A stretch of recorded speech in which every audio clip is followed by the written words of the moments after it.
Sebentar. Oke, oh iya, suaranya kecil sekali. Oke, kita mulai soal yang pertama. Seorang klien perempuan usia 17 tahun, pelajar SMU kelas 11, berpacaran dengan teman sekolahnya selama 2 tahun. Saat ini klien telah diputus oleh pacarnya, namun setiap kali ditanya, klien selalu menyangkal telah putus dengan pacarnya. Pada tahap apakah klien tersebut? Apakah bargaining, depresi, denial, marah, ataukah acceptance? Kira-kira masuk di mana, teman-teman? Di fase ini, dia ada di fase apa? Yuk, boleh Daniel, diberi. Iya, denial. Kenapa alasannya? karena Mm-mm. tinggal pacarnya. Menyangkal Nah, ditinggal. karena Selalu belum Iya, bisa iya menerima. ditinggal putus dengan pacarnya. pacarnya. Terus, oh Selalu belum bisa menerima. Oke, ya masih Tahap menyangkal ya. awal. menyangkal telah putus dengan pacarnya. Oke, berarti jawabannya adalah denial. Oke, kita lihat ya. Betul, jawabannya adalah denial. Izin, break sebentar, ada azan ya. Bentar aja.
Oke, izin saya bahas ya teman-teman ya. Betul, jawabannya adalah denial dikarenakan pada kasus pasien ini atau klien ini telah diputus oleh pacarnya, namun setiap kali ditanya, klien selalu menyangkal telah putus dengan pacarnya. Itu berarti denial. Denial alias menyangkal. Nah, fase berduka itu ada 5 tahap. Yang pertama ada denial atau penolakan. Setelah terjadi penolakan, nanti muncul rasa marah, adanya rasa kemarahan. Biasanya ditunjukkan dengan adanya mata melotot, tangan mengepal, kemudian pasiennya teriak-teriak, menangis, menangis sambil marah-marah, itu kemarahan. Atau ya kemarahan. Kemudian ada bargaining. Kalau bargaining itu tawar-menawar. Contohnya, semisal teman-teman menemukan pasien yang mengatakan andai saja atau jikalau, kalau saja. Jadi intinya dia itu berandai-andai jika ini tidak terjadi pasti dia akan. Nah, itu namanya bargaining, tawar-menawar. Kemudian tahap yang keempat itu depresi. Nah, depresi ini adalah fase berduka yang paling sedih. Jadi jangan anggap dari fase 1 sampai fase 5 itu tidak ada kesedihan. Pasti ada kesedihan. Cuma sedih yang paling mendalam ini ada di fase yang keempat, yaitu fase depresi, di mana rasa sedih yang dirasakan oleh pasien ini sampai mempengaruhi dari pola makan, dia tidak mau makan, ataupun mau makan cuma sulit atau porsinya berkurang. Kemudian dari pola tidurnya juga terganggu, itu di depresi.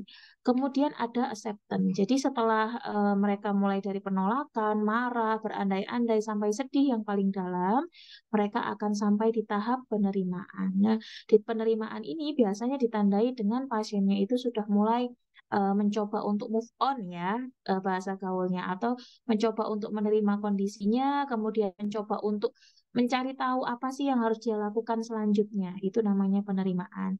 Nah, dari masing-masing dari fase ini 1 sampai ke 5, itu dari setiap orang itu berbeda-beda waktunya. Ya, tidak ada patokan waktu yang pasti karena tergantung dari mekanisme coping yang mereka gunakan. Seperti itu.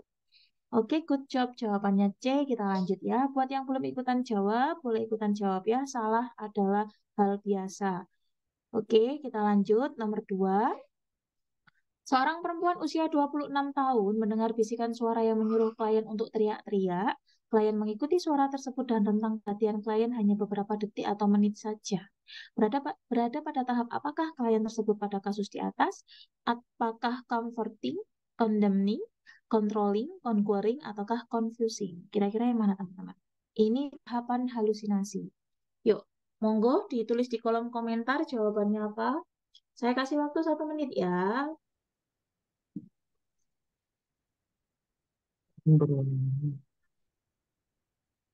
Yuk, yang mana? Boleh juga disertakan alasannya. Kenapa pilih A? Alasannya ini, Kak. Pilih B, alasannya ini, gitu. Yuk, 1 menit dari sekarang. Ayo, ayo. Controlling, Kak. Apa, Kak? Controlling. Alasannya? Controlling.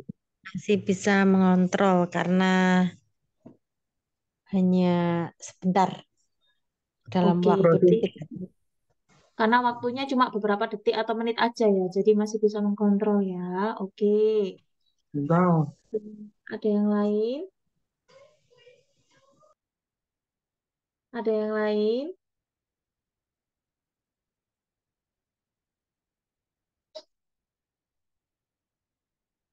Ada yang lain? Nggak ada? Ya udah, kita bahas ya.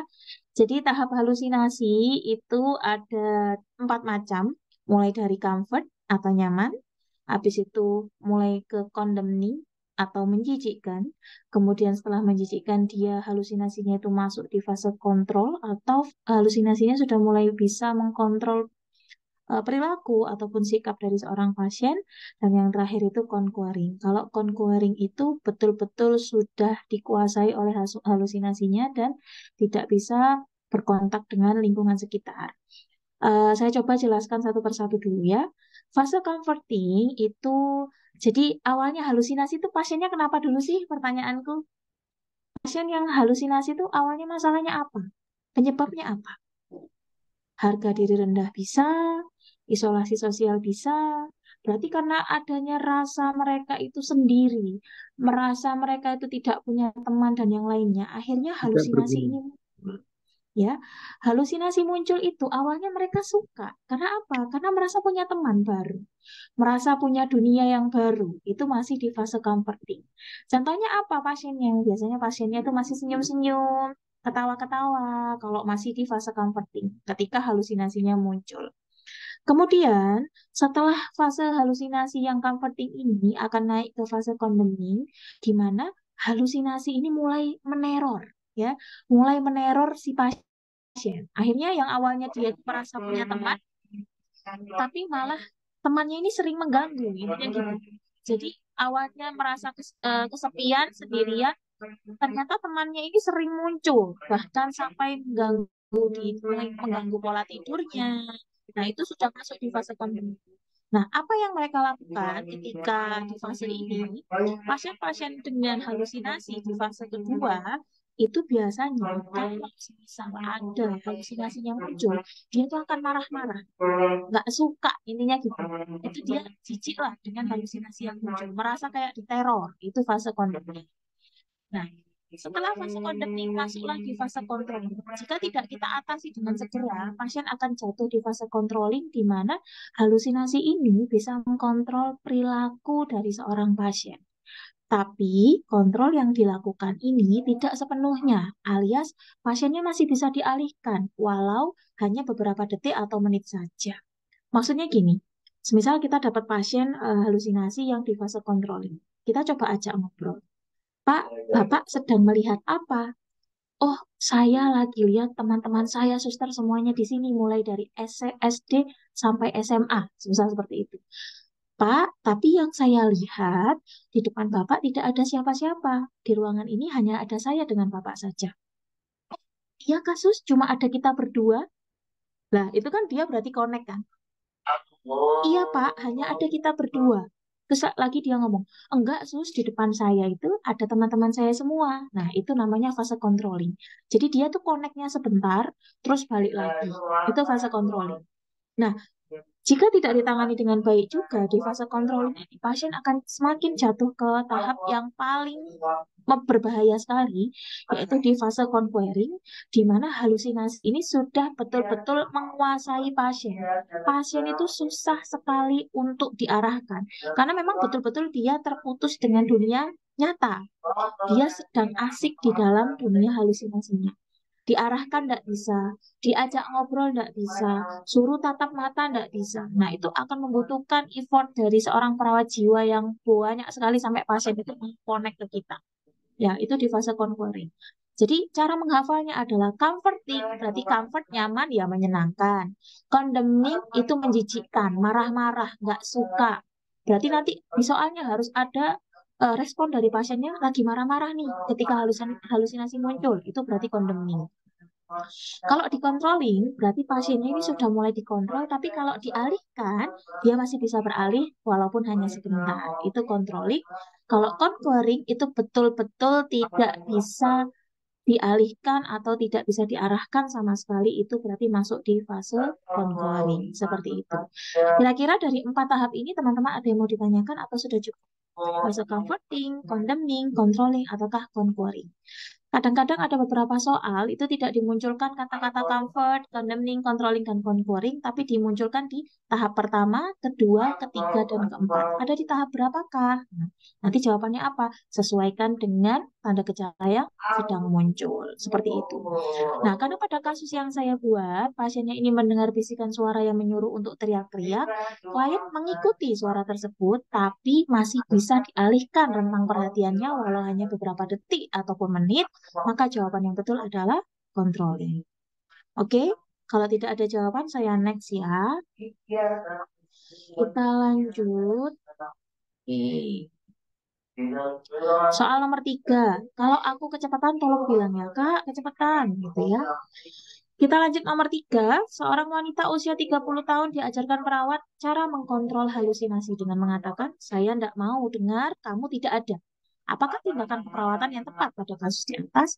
Apakah menghardik halusinasi, bercakap-cakap, melakukan aktivitas yang terarah, menggunakan obat yang secara teratur, ataukah meningkatkan kontak dengan realita?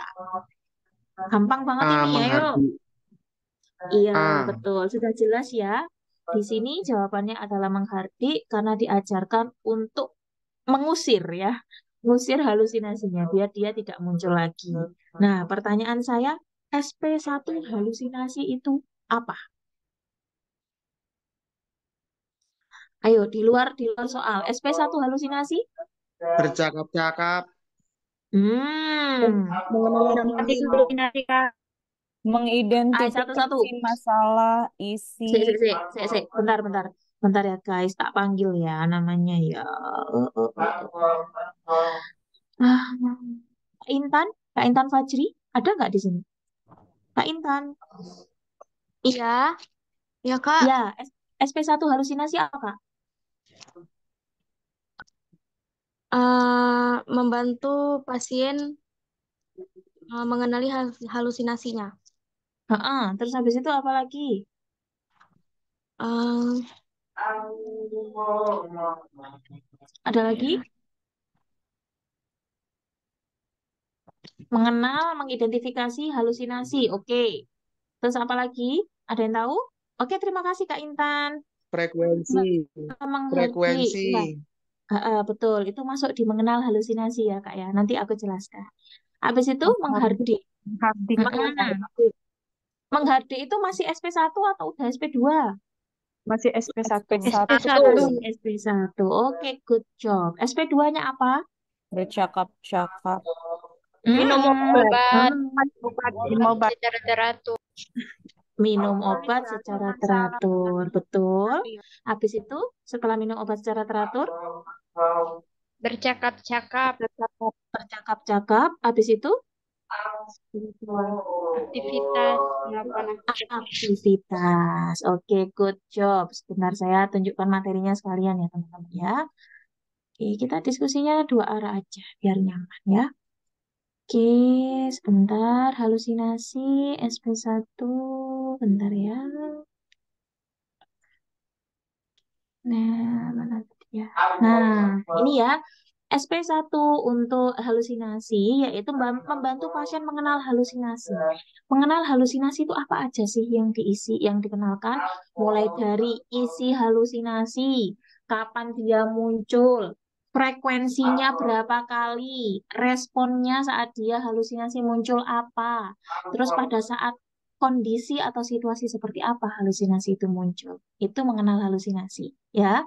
Setelah dia mengenal halusinasi tersebut, kita jelaskan cara untuk mengkontrol halusinasi. Maaf Kak, kalau mengabaikan halusinasi, sebentar ya. Apa nih? Dengan cuek, mengabaikan. Berarti masuknya di sini menghardik itu. SP1 Kakak. Ya, mengajarkan pasien mengkontrol halusinasi dengan cara menghardik. Menghardik itu sama aja bahasa gampangnya itu ngusir. Gimana caranya si halusinasi itu diusir? Nah, dengan cara tadi, saya tidak percaya kamu itu tidak nyata, kamu itu palsu. Nah, itu menghardik. Itu SP pertama, ya. Jadi SP pertama, sebelum teman-teman ajarkan menghardik, ajarkan pasien untuk mengenal halusinasinya terlebih dahulu. Kemudian ajarkan cara mengkontrol yaitu dengan cara menghardik. Setelah itu, SP yang terbaru itu sudah menggunakan minum obat untuk SP2-nya. Ya, habis itu SP3-nya itu bercakap-cakap atau ngobrol baik sama perawat ataupun teman yang lainnya. Dan SP yang terakhir yaitu melatih pasien untuk kontrol halusinasi dengan melakukan sebuah kegiatan. Nah, Kak, kalau semisal di menghardik dia tidak lulus, gimana? Mau naik SP2? Menghardik nggak lulus atau semisal kita awalnya lulus nih bisa ngikutin kita. Kemudian pas waktu hari selanjutnya kita mau SP2 ceritanya, mau kita ajarin minum obat. Pas waktu kamu ulangi ternyata dia nggak bisa menghardik lagi. Kira-kira gimana? Ulang Kak. Diulangi lagi. Direview lagi. Iya, betul. Diulang kembali SP1 sampai pasiennya bisa. Ya, jadi jangan sekali-kali lewatin satu SP, kemudian pasiennya tidak bisa, terus langsung loncat itu tidak boleh ya. Jadi pastikan dia betul-betul bisa, baru kita bisa lanjut ke SP selanjutnya. Oke, good job. Kita lanjut soalnya ya. Kak, izin tanya. Ya, monggo Kak, silakan. Oh, itu yang SP halusinasi itu yang terbaru ya Kak ya. Soalnya di catatan aku itu dulu pada saat yang sarjana itu tuh SP2-nya itu bercakap-cakap, SP3-nya mana bentar catatan. SP3 SP3-nya itu kegiatan, habis itu minum obat. kegiatan, habis itu minum obat. Iya, sama. Aku dulu juga pas waktu kuliah Itu gitu, tahun Kak. berapa? Sekarang update terbarunya gitu. Oh, aku 2023 sih masih itu. Oh Baru enggak, tahu sekarang malah. udah pakai yang baru sekarang, udah ganti. Jadi untuk Oh, Waham, RPK, Waham, RPK, halusinasi, minum obat itu nomor 2. Udah ganti itu Kak sekarang, oh SP-nya. gitu. Nah, Nanti, SP-nya sudah tak masukkan di G Drive ya. Nanti teman-teman bisa apa mau di print boleh, dilihat oke. biasa, tapi juga boleh. Oke? Oke, Gitu ya oke Kak ya, itu yang Kak terbaru Indo. ya. Oke, kita lanjut ya. Ada yang mau nanya lagi? Clear? Lanjut Berarti ya. yang berarti yang muncul Apa Kak? hukum sekarang itu yang terbaru ya. Pakai yang terbaru Kak. Oke ya, lanjut ya. Atau gini nanti, kalau teman-teman untuk memastikan ya, gini, nanti kan teman-teman ada bimbel hukum juga dari pihak kampus. Nanti coba dikonfirm lagi ke dosen keperawatan jiwanya. Kalau saya sendiri sudah dapat dari info juga, sudah pakai yang terbaru. Tapi nanti kita dikonfirmasi lagi aja sama dosen masing-masing ya. Enaknya gimana? Dia pakai apa gitu kan? Tapi kalau kemarin pengalamanku dari bulan yang bimbel Oktober, Agustus itu sudah pakai yang terbaru semua. Kita lanjut nomor 4 ya, Kak. Seorang laki-laki usia 28 tahun mengatakan saya adalah titisan Jenderal Sudirman yang akan banyak membawa perubahan di negara ini, khususnya di bidang militer. Apakah diagnosa keperawatan yang dapat saudara tegakkan pada kasus di atas? Waham kebesaran, waham curiga, waham agama, Waham somatik, ataukah kebesaran. nihilistik? Kebesaran, kenapa? Karena dia mengaku-ngaku sebagai titisan Jenderal Sudirman. Oke. Apa bedanya sama waham agama? Kalau agama dia mengakui seperti saya Tuhan gitu kan. Mm-mm. Berarti lebih cenderung ke arah agama kayak gitu. Eh, Gimana? Bedanya apa? Ada yang mau jawab lagi? Gak apa-apa Kak, open mic Kak. Ayo open mic. Biar rame ini Zoom-nya. Ayo, Kalau waham jawabannya ini kebes kebesaran. kalau Mm-mm. kalau Silakan. waham kebesaran itu mengaku-mengaku sebagai seseorang yang sangat penting, kayak seperti ini Jenderal Sudirman. Kalau misalnya yang agama itu kan biasanya mengaku sebagai nabi, sebagai sahabat nabi, atau mungkin sebagai Tuhan, lebih ke agama kayak kakak bilang tadi. Oke. Jadi singkat saja ya kata Kak Game, singkat saja. Kebesaran sama agama itu bedanya adalah kalau kebesaran itu punya kekuatan khusus, kalau agama itu punya kelebihan di bidang agama. Entah itu ngaku Tuhan, ngaku nabi, pokoknya ada sangkut pautnya sama agama. Agama apapun itu, ya. Kalau kebesaran tuh kayak merasa punya power yang lebih daripada orang yang lainnya. Contohnya tadi ngaku sebagai Jenderal Sudirman, kemudian mungkin aja dia ngaku sebagai presiden saat ini. Nah, padahal kan bukan. Nah, itu namanya kebesaran. Ya, oke. Nah, untuk yang lain-lainnya kita bahas ya. Jadi ini jawabannya adalah A. Nah, untuk waham itu sebetulnya ada banyak sekali teman-teman jenis-jenisnya. Yang pertama tadi waham kebesaran karena merasa memiliki kekuatan tertentu. Kemudian waham curiga itu merasa orang-orang sekitar akan mencelakakannya, ya. Contohnya gini, pagi-pagi dianterin tetangganya itu makanan. Dia nggak mau, nanti aku diracun. Nah itu namanya waham curiga. Kemudian waham agama itu merasa memiliki keahlian tertentu di bidang agama, ya tadi. Kemudian kalau waham somatik itu merasa bahwa dirinya sakit namun saat ini pasiennya itu sehat, ya sakit namun pasiennya sehat. Jadi dia tuh nggak kenapa-kenapa loh, tapi dia tuh merasa kayak badan saya itu sakit, perut saya itu sakit. Nah, udah diperiksa segala macam dari medis nggak ada apa-apa. Ternyata dia ini masalahnya di waham somatik. Kemudian waham nihilistik merasa bahwa dia sudah meninggal dan yang hidup di dunia hanya arwahnya saja. Jadi siapa yang hidup di dunia ini itu hanya arwah. Nah, dianya kemana? Dianya udah meninggal. Nah, itu waham nihilistik. Selain waham nihilistik itu ada waham siar pikir, sisip pikir, Kemudian ada waham kontrol pikir, itu ada. Nanti ada di materinya ya. Oke, kita lanjut.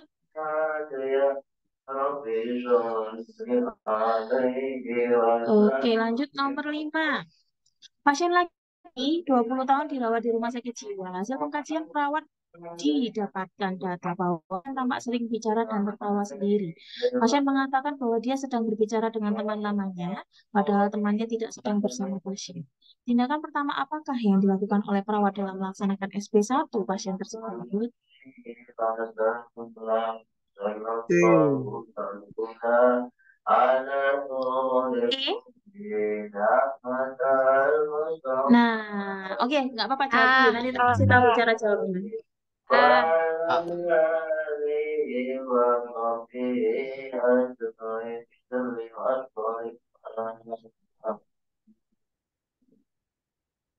Ayo.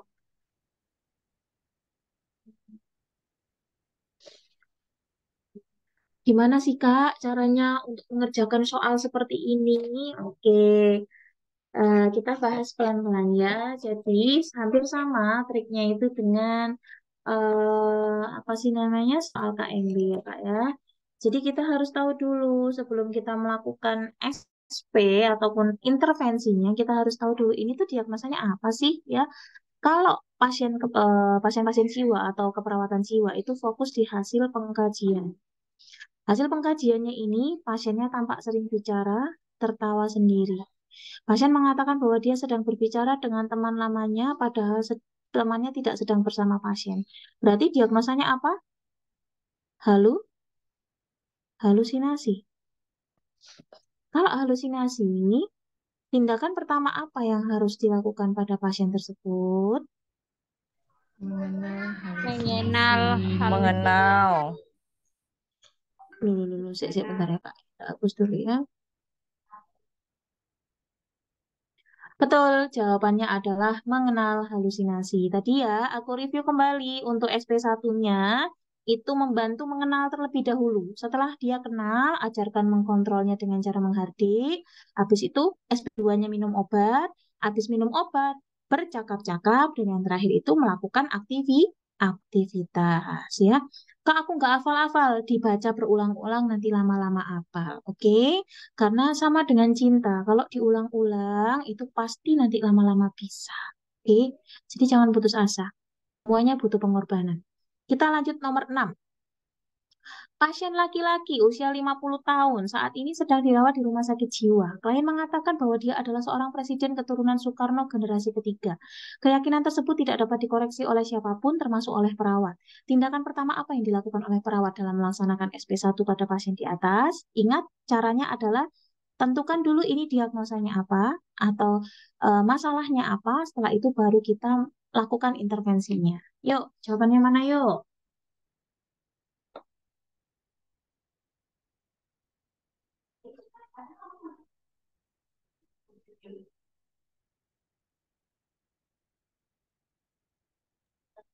B, Kak. B.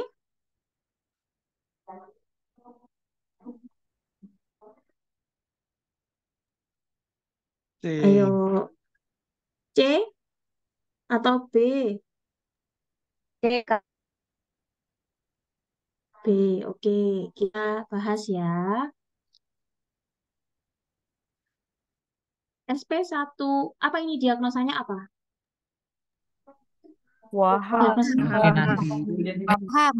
Waham Waham. kebesaran. Oke, betul. Waham kebesaran, Kak.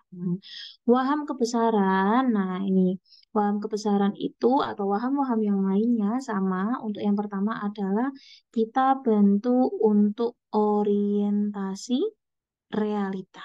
Ya, orientasi realita. Sebentar. Ini tak tunjukkan materinya aja. Waham. Hmm,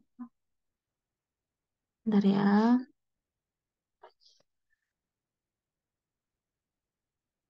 Halusinasi. Sebentar. Yesus. Oh, ini waham. Sekalian dibahas aja ya. Waham adalah keyakinan seseorang yang berdasarkan penilaian realitas yang salah. Pada intinya apa yang mereka yakini itu salah. Nah, ini nggak bisa langsung dipatahkan karena keyakinan dia itu sangat-sangat kuat. Apa tanda gejalanya? Yang pertama adalah mengungkapkan sesuatu yang diyakininya tadi, kemudian tampak tidak percaya dengan orang lain, curiga, bermusuhan, merusak diri sendiri, orang lain ataupun bahkan kadang-kadang pasien waham itu juga marah-marah loh ya. Kemudian takut dan sangat waspada, ekspresinya wajahnya tegang dan mudah tersinggung. Nah, ini jenis-jenisnya tadi, kalau waham kebesaran itu mengaku memiliki kekuatan tertentu, waham curiga itu selalu curiga dengan orang-orang di sekitarnya, akan mencelanya. Waham agama itu memiliki kemampuan khusus yang berhubungan dengan agama. Kalau waham somatik itu mengatakan dia sedang sakit, padahal dia itu apa ya namanya sehat-sehat aja. Itu waham somatik. Waham nihilistik itu merasa yang hidup di dunia itu hanya arwahnya saja, sementara dia sudah meninggal. Kemudian ada waham sisip pikir, di mana merasa kalau dalam pikirannya itu ada yang menyisipkan, ya. Apa yang dia pikirkan itu adalah sisipan pikiran dari orang lain, itu sisip pikir. Kalau si R pikir, itu merasa bahwa apa yang dia pikirkan itu, walaupun dia nggak pernah ngomong, itu orang-orang tahu. Itu si R pikir. Dan yang terakhir itu ada waham kontrol pikir. Kalau kontrol pikir berarti keyakinan klien, dia itu merasa bahwa otaknya atau pemikirannya itu dikontrol oleh kekuatan di luar dirinya. Itu kontrol pikir. Nah, apa sih strategi pelaksanaannya? Yang pertama adalah kita latihan orientasi realita. Kita orientasikan orang, kita kenalkan, Bapak ini namanya ini, pekerjaan Bapak ini, Bapak orang mana, itu dikenalkan.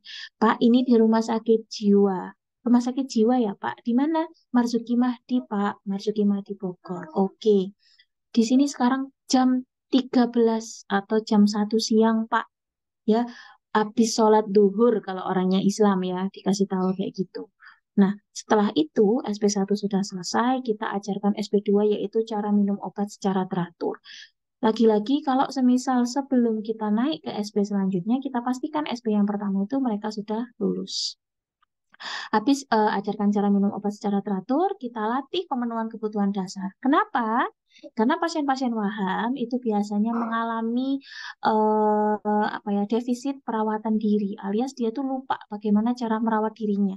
Karena terlalu sibuk dengan apa yang dia yakini, dia lupa makan minum, lupa cara untuk BAB-BAK, lupa cara untuk berdandan dan yang lain-lain. Makanya di sini kita bantu untuk melatih pemenuhan kebutuhan dasar, salah satunya untuk makan minum dan BAB-BAK. Itu yang biasanya kita tekankan pada pasien-pasien waham.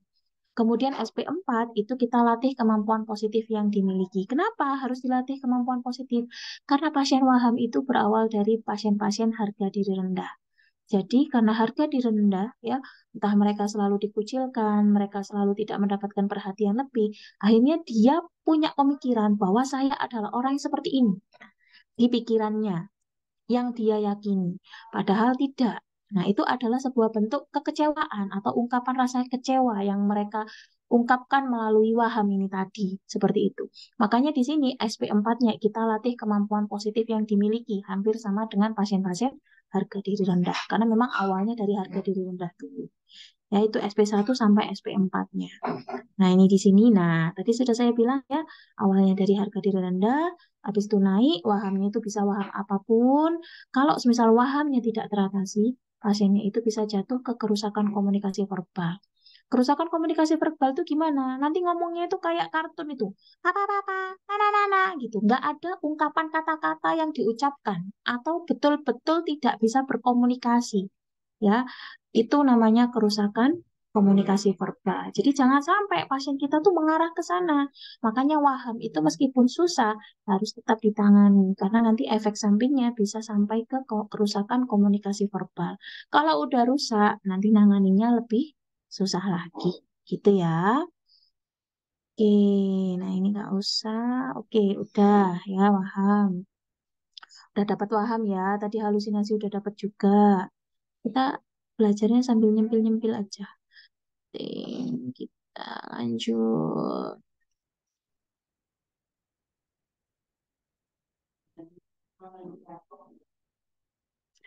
Kita lanjut nomor 7. Yang ditanyakan adalah faktor presipitasi. Ini presipitasi. Lanjut nomor 7 ya. Pasien 32 tahun, perempuan dengan pendidikan D3.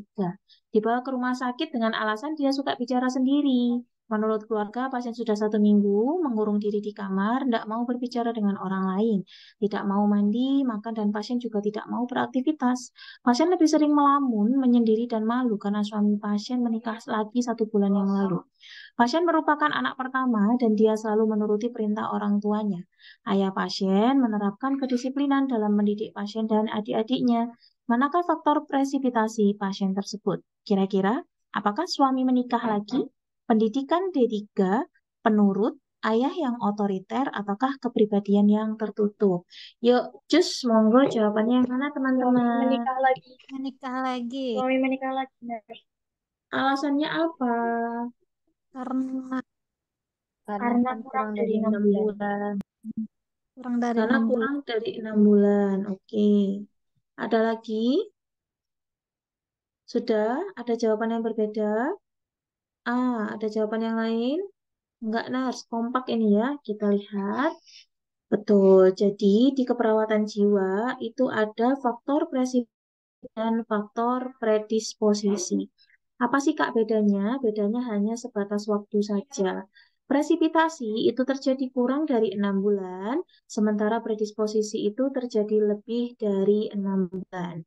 Nah, di sini karena tadi soalnya itu yang ditanyakan presipitasi, yang paling terbaru terjadi adalah suaminya menikah lagi 1 bulan yang lalu. Maka jawaban yang betul untuk faktor presipitasinya adalah A, yaitu suami menikah lagi. Kalau ditanya faktor predisposisinya, apa tuh kira-kira? Predisposisinya, jawabannya mana?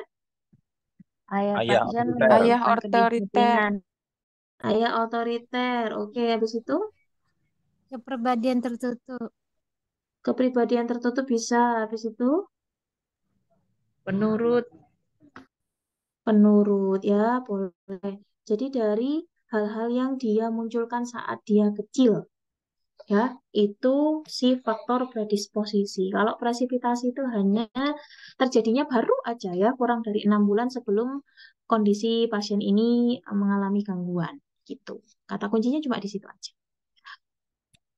Oke, Kucuk, kita lanjut ya. Soal nomor 8. Pasien Nyonya M berusia 32 tahun dibawa ke rumah sakit jiwa oleh warga dengan alasan klien selalu berbicara sendiri. Warga mengatakan klien mengaku dirinya adalah Tuhan. Ketika warga mencoba untuk mengalihkan keyakinan klien, klien tetap dengan keyakinannya sebagai Tuhan. Apa yang harus perawat lakukan pada pasien tersebut? Wah, ini gampang, hampir sama kayak tadi ya. Yuk, jawabannya yang mana? C. C. C. D, yakin? C. C. Oke, Kak. C. Betul, jawabannya adalah C ya, karena ini sama-sama waham.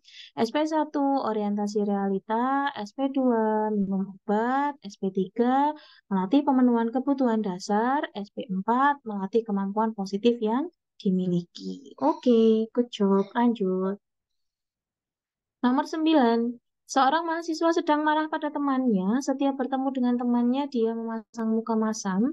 Dalam mempertahankan pendapat, dia menjadi keras kepala dan suka menghambat kerja kelompok dengan bermalas-malasan. Berada pada rentang respon marah, apakah mahasiswa tersebut? Apakah asertif, frustasi, pasif, agresif, pasif, ataukah amuk? Kira-kira yang mana, teman-teman? Yuk, monggo.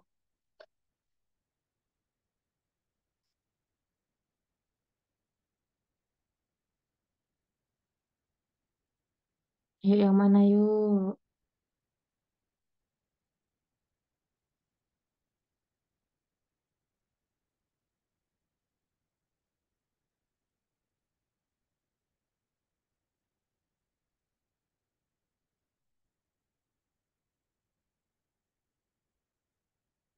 Apa? Pasif?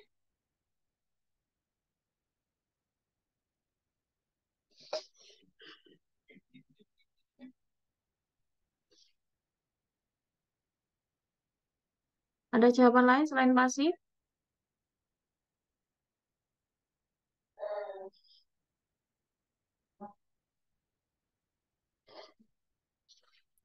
Nah, ini ya, ini adalah rentang respon marah. Mulai dari asertif, frustasi, pasif, agresif, terus amuk. Asertif itu apa? Asertif adalah kemarahan yang diungkapkan tanpa menyakiti orang lain. Contohnya gimana? Aku nggak suka loh, tadi kamu bilang kayak gitu ke aku. Nah, itu namanya asertif. Kalau frustasi, itu kegagalan mencapai tujuan, tidak realitas atau terhambat. Ya, jadi intinya itu dia tidak bisa mengungkapkan apa yang dia rasakan. D sama E. D sama E. Oh iya, bentar ya. Agresif pasif itu enggak ada, Kak. Itu cuma pemanis buatan. Kemudian kalau pasif, pasif itu dia tidak mengungkapkan rasa yang dia rasakan. Cuma dia itu jadinya kayak menghambat teman-temannya. Atau perilaku yang dia lakukan tuh gini-gini. Ada orang yang nggak suka, itu nggak ngomong, tapi dari perilakunya itu menunjukkan kalau dia nggak suka. Paham nggak sih? Jadi nggak ngomong nih, biasa aja. Tapi kalau semisal diajak kerja kelompok, dia males-malesan, disuruh presentasi, ya presentasinya ngasal, itu namanya pasif. Ya, kalau frustasi itu dia masih bisa mengungkapkan rasa yang dia rasakan, cuma dia ini sedih gitu loh. Dia sedih karena memang apa ya namanya tidak sesuai dengan ekspektasinya dia, tapi dia masih bisa mengungkapkan. Kalau pasif itu tidak diungkapkan, tapi perilakunya mulai istilahnya tidak sesuai dengan kelompoknya ataupun berbeda dengan yang lainnya itu pasif.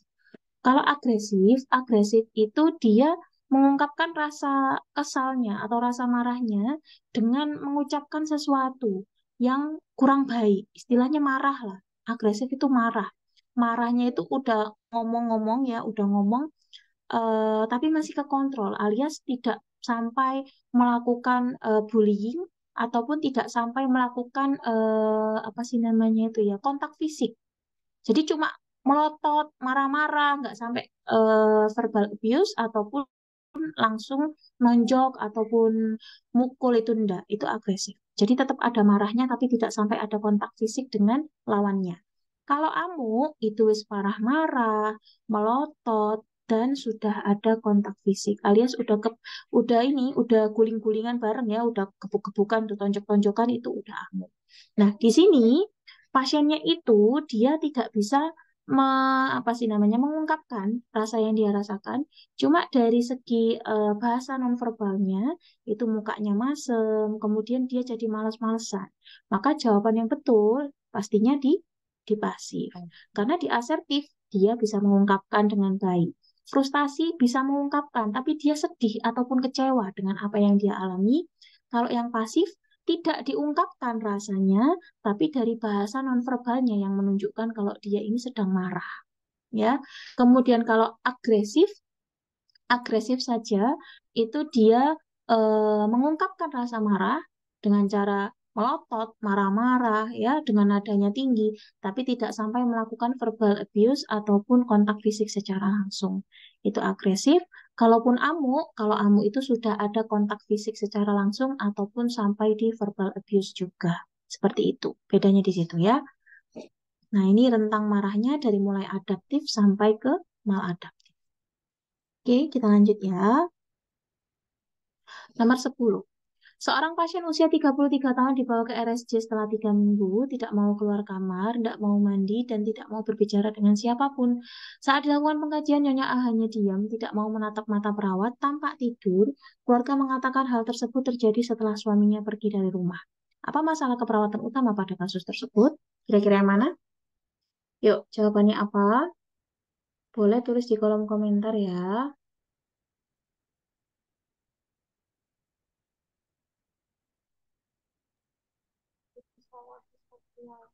Yang mana jawabannya? A, Kak, isolasi A. sosial Alasannya apa? karena tidak mau menatap mata perawat. Karena tidak mau menatap mata perawat. Yang lainnya ada jawaban yang berbeda.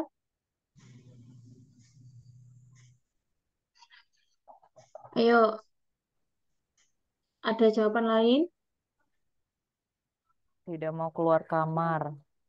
Tidak mau keluar kamar. Habis itu Tidak mau bicara dengan siapapun. Tidak mau bicara dengan siapapun. Oke, kita lihat ya. Jadi, cara untuk menentukan sama aja ya. Kita lihat hasil pengkajiannya. Di sini hanya diam, tidak mau menatap mata perawat. Maka jawaban yang tepat adalah betul, isolasi sosial. Lalu apa yang membedakan antara isolasi sosial dengan harga diri rendah? Yang membedakan adalah dari kontak matanya.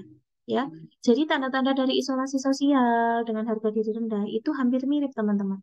Jadi jangan terkecoh, ya, jangan terkecoh karena mereka berdua itu kembar siam, kembar tapi tak serupa.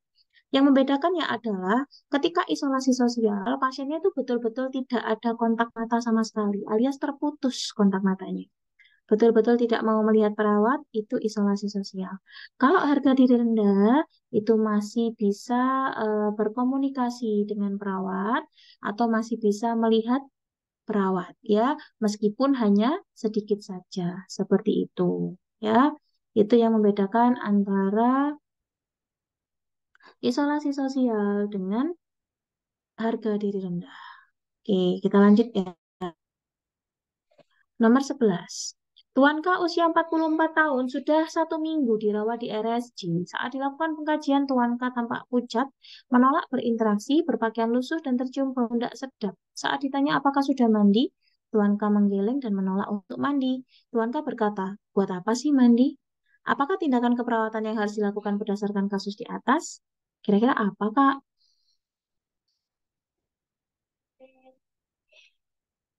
Kira-kira apa yuk? Diagnosanya apa? Pasien kayak gini tuh diagnosanya apa? Defisit perawatan Defisit diri. perawatan diri. Defisit defisit perawatan diri. Oke, kalau defisit perawatan diri apa yang harus dilakukan? Jelaskan tentang Jelaskan pentingnya dulu.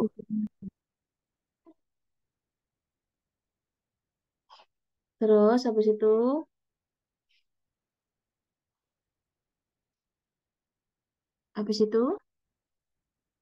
Oke, kita lanjut aja ya. Jawabannya adalah betul, defisit perawatan diri. SP1-nya itu mendiskusikan pentingnya kebersihan diri, kemudian cara merawat dirinya bagaimana, melatih pasien tentang cara-cara perawatan kebersihan diri. Ya, itu SP1. Kemudian SP2. SP2 itu melatih pasien cara untuk berhias, ya. Dari laki-laki itu kita ajarkan cara berpakaian, menyisir, mencukur. Kalau yang perempuan, menyisir rambut dan berhias. SP3 itu melatih cara perawatan diri BAB atau BAK. Kalau SP4 itu melatih cara perawatan diri untuk makan. Itu defisit perawatan diri SP-nya. SP1, 2, 3, 4. Oke, nanti ini juga ada di materi ya. Nanti aku bagi kok materinya, teman-teman bisa ditulis ulang atau di print aja ya biar gampang. Kita lanjut nomor 12. Seorang pasien usia 25 tahun dibawa keluarganya ke poli jiwa. Keluarga mengatakan klien marah-marah dan membanting barang yang ada di rumah. Setelah dilakukan pengkajian didapatkan data muka merah, pandangan tajam, dan tampak lusuh. Apakah tindakan yang harus dilakukan oleh perawat selanjutnya? Yuk, diagnosanya apa dulu? RPK. RPK.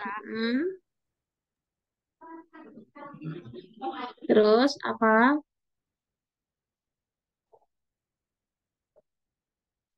Apa yang dilakukan? Diskusikan penyebab. Mm-mm.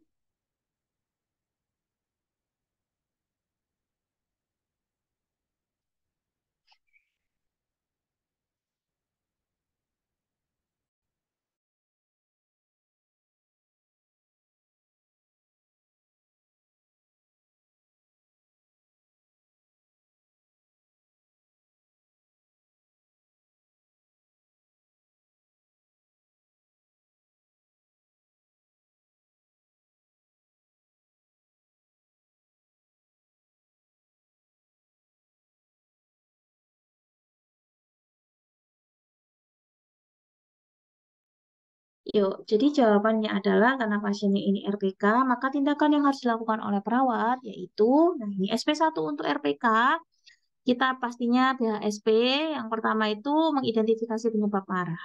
Tanda gejala yang dirasakan apa, kemudian perilaku kekerasan yang dilakukan, akibatnya apa, dan cara mengendalikan perilaku kekerasannya. Ya, nah di sini teman-teman yang beda dari SP yang dulu, SP1 dulu tuh cuma sampai tarik nafas dalam aja. SP2-nya pukul bantal. Ya enggak? Kalau sekarang SP1 itu sudah include keduanya. Ya tarik nafas dalam ya, pukul bantal juga.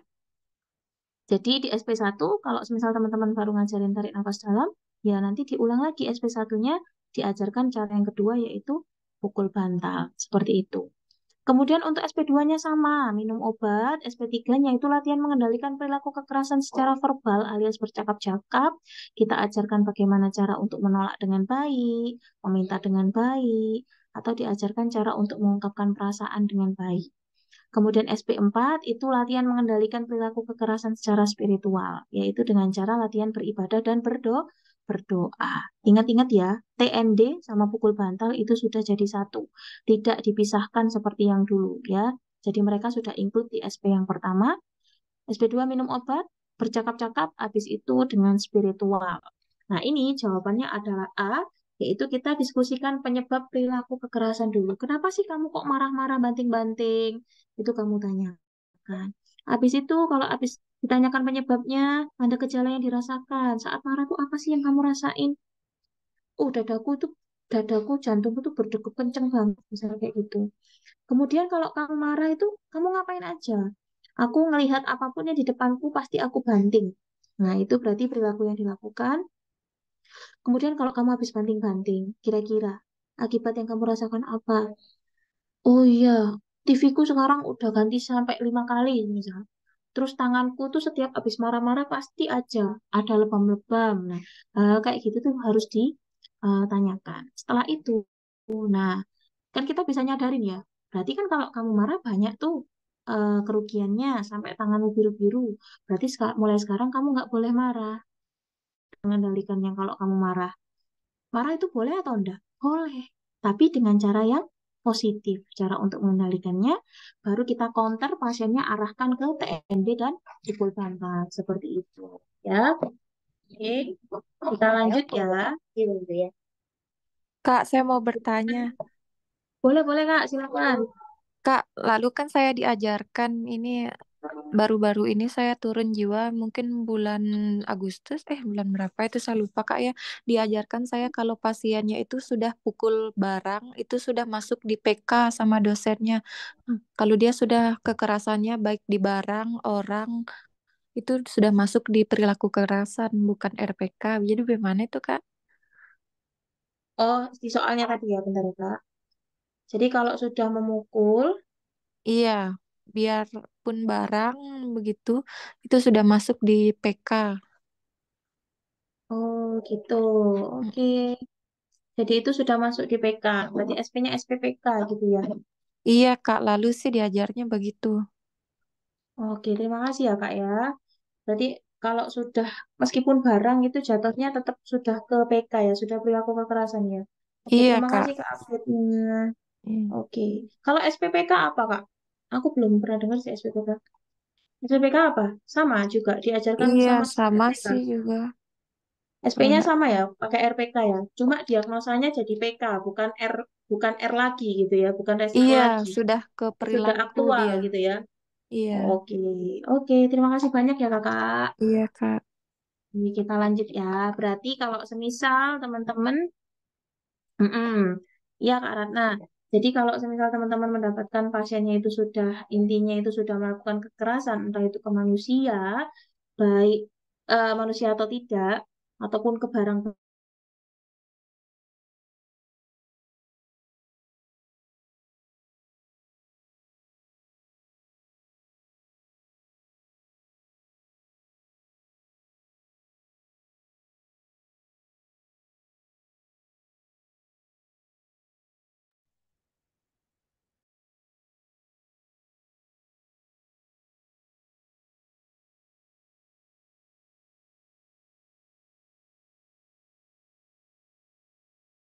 Kak, sudah dikoreksi.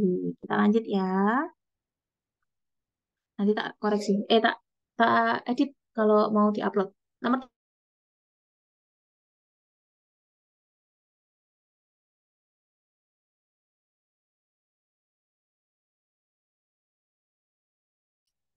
Nomor 13, perempuan usia 25 tahun datang ke RSJ oleh keluarganya karena sering berbicara sendiri.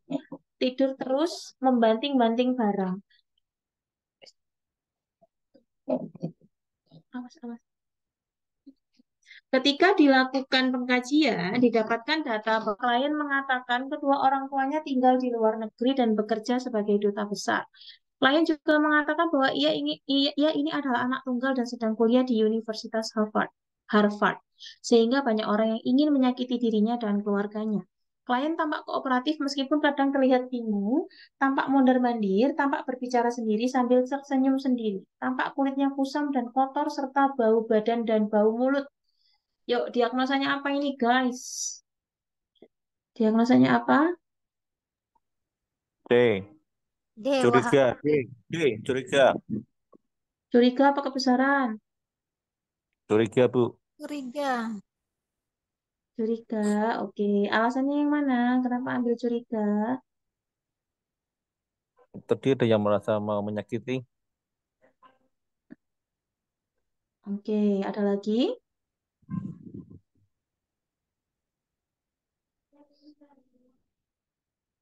Ayo, ada lagi? Jawabannya adalah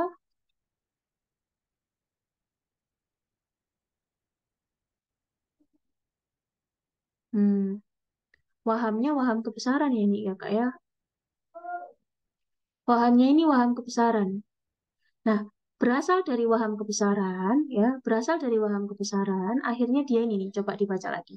Klien mengatakan kedua orang tuanya tinggal di luar negeri dan bekerja sebagai duta besar.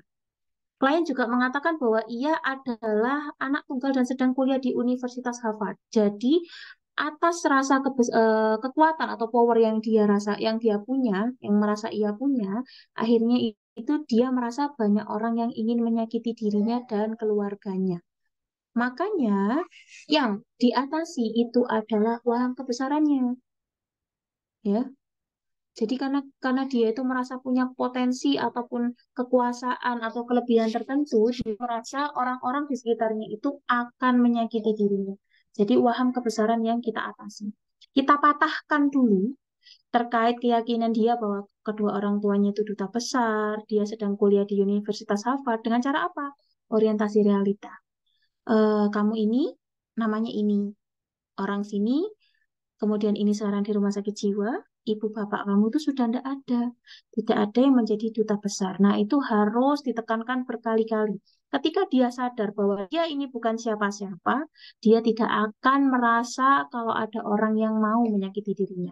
Karena memang rasa curiga yang muncul itu gara-gara dia merasa kayak orang penting nih. Nah, kayak gitu ya. Maka jawaban yang betul di sini diagnosanya adalah waham kebesaran. Oke. Halusinasi. Kalau halusinasi itu tanda gejalanya apa sih, Kak? Halusinasi itu biasanya kalau pendengaran itu pasiennya pas waktu kita lihat dia agak memiringkan kepala, kayak lagi dengerin gitu ya, kayak lagi dibisikin orang. Kemudian dia kadang-kadang ketawa sendiri, itu halusinasi. Kalau yang penglihatan, dia kayak melihat di salah satu arah ya, entah ngelihat di pojokan atau ngelihat ke atas, terus nanti senyum-senyum sendiri. Kadang dia ngobrol sendiri, itu halusinasi. Kalau yang RPK tadi, RPK itu belum melakukan tindakan kekerasan, cuma adanya respon marah ya, kayak melotot, tangannya mengepal, wajahnya merah, tegang, itu resiko perilaku kekerasan. Kalau DPD itu paling gampang, pasiennya itu kucel ya. Kalau udah kucel, itu pasien DPD. Oke, lanjut ya. Ini terkait oke, cara berkomunikasi. Perawat perempuan berusia 25 tahun sedang melakukan asuhan kepada pasien kanker rahim. Pada saat itu tampak pasien menangis dan mengatakan, "Kenapa ini terjadi pada saya ya?" Apakah respon yang tepat dilakukan oleh perawat pada kasus? Kira-kira apa?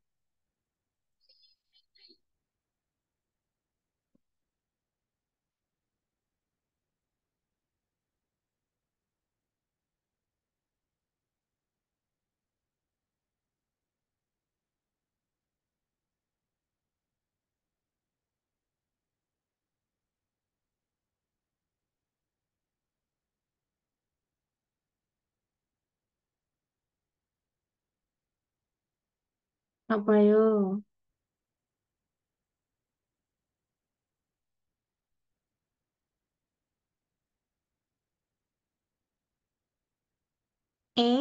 Active listening. Kenapa milih itu? Alasan milih itu apa, Kak?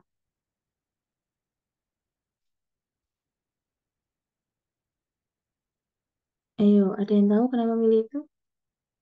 Kenapa alasannya milih itu?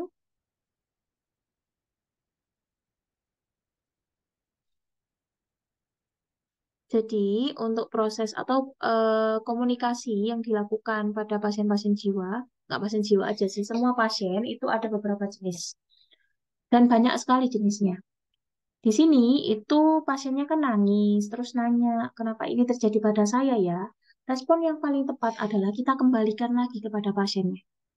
Menurut ibu, kira-kira kenapa ya terjadi pada ibu? Tujuannya apa? Nah, yang kita lakukan pada pasien ini adalah refleksi. Kita kembalikan pikiran yang timbul kepada pasien sendiri. Kita tanyakan kembali, menurut ibu, kenapa ibu bisa kena kanker rahim? Tujuannya apa? Biar dia itu mikir, kira-kira apa ya yang pernah saya lakukan? Kira-kira pola hidup seperti apa yang dulu pernah saya lakukan sehingga saya sampai sekarang, sampai saat ini kena kanker rahim. Itu refleksi. Nanti tujuannya dia bisa mengkoreksi apa yang salah, mengingat-ingat kembali, itu refleksi. Setelah sudah direfleksi, ya, kemudian kita validasi. Ya, kita tanyakan, oh berarti ibu dulu itu pola hidupnya untuk makan makanan yang junk food, kemudian misal sering bergonta-ganti pasangan, ya. Oh gitu, berarti itu ya Bu ya. Iya, nah itu namanya validasi. Jadi pada kondisi seperti ini, kalau dia itu tanya ke kita kembalikan lagi biar dia itu apa ya namanya? Kalau bahasa Jawanya itu ngerogoi dirinya sendiri. Eh apa ya? Introspeksi diri, ya, introspeksi diri. Apa yang salah sih? Nah, nanti dia yang nemu jawabannya. Kalau nanya ke kita kan kita nggak tahu dianya itu sebelumnya ngapain, ya, makanya kita coba kulik dengan cara seperti itu, nanti datanya banyak muncul, tinggal kita kembangkan lagi kayak gitu. Nah, untuk apa sih namanya, cara-cara yang lainnya ada restarting. Restarting itu mengulang apa yang dibicarakan pasien. Biasanya kita lakukan metode restarting itu pada pasien-pasien yang muter-muter ngomongnya.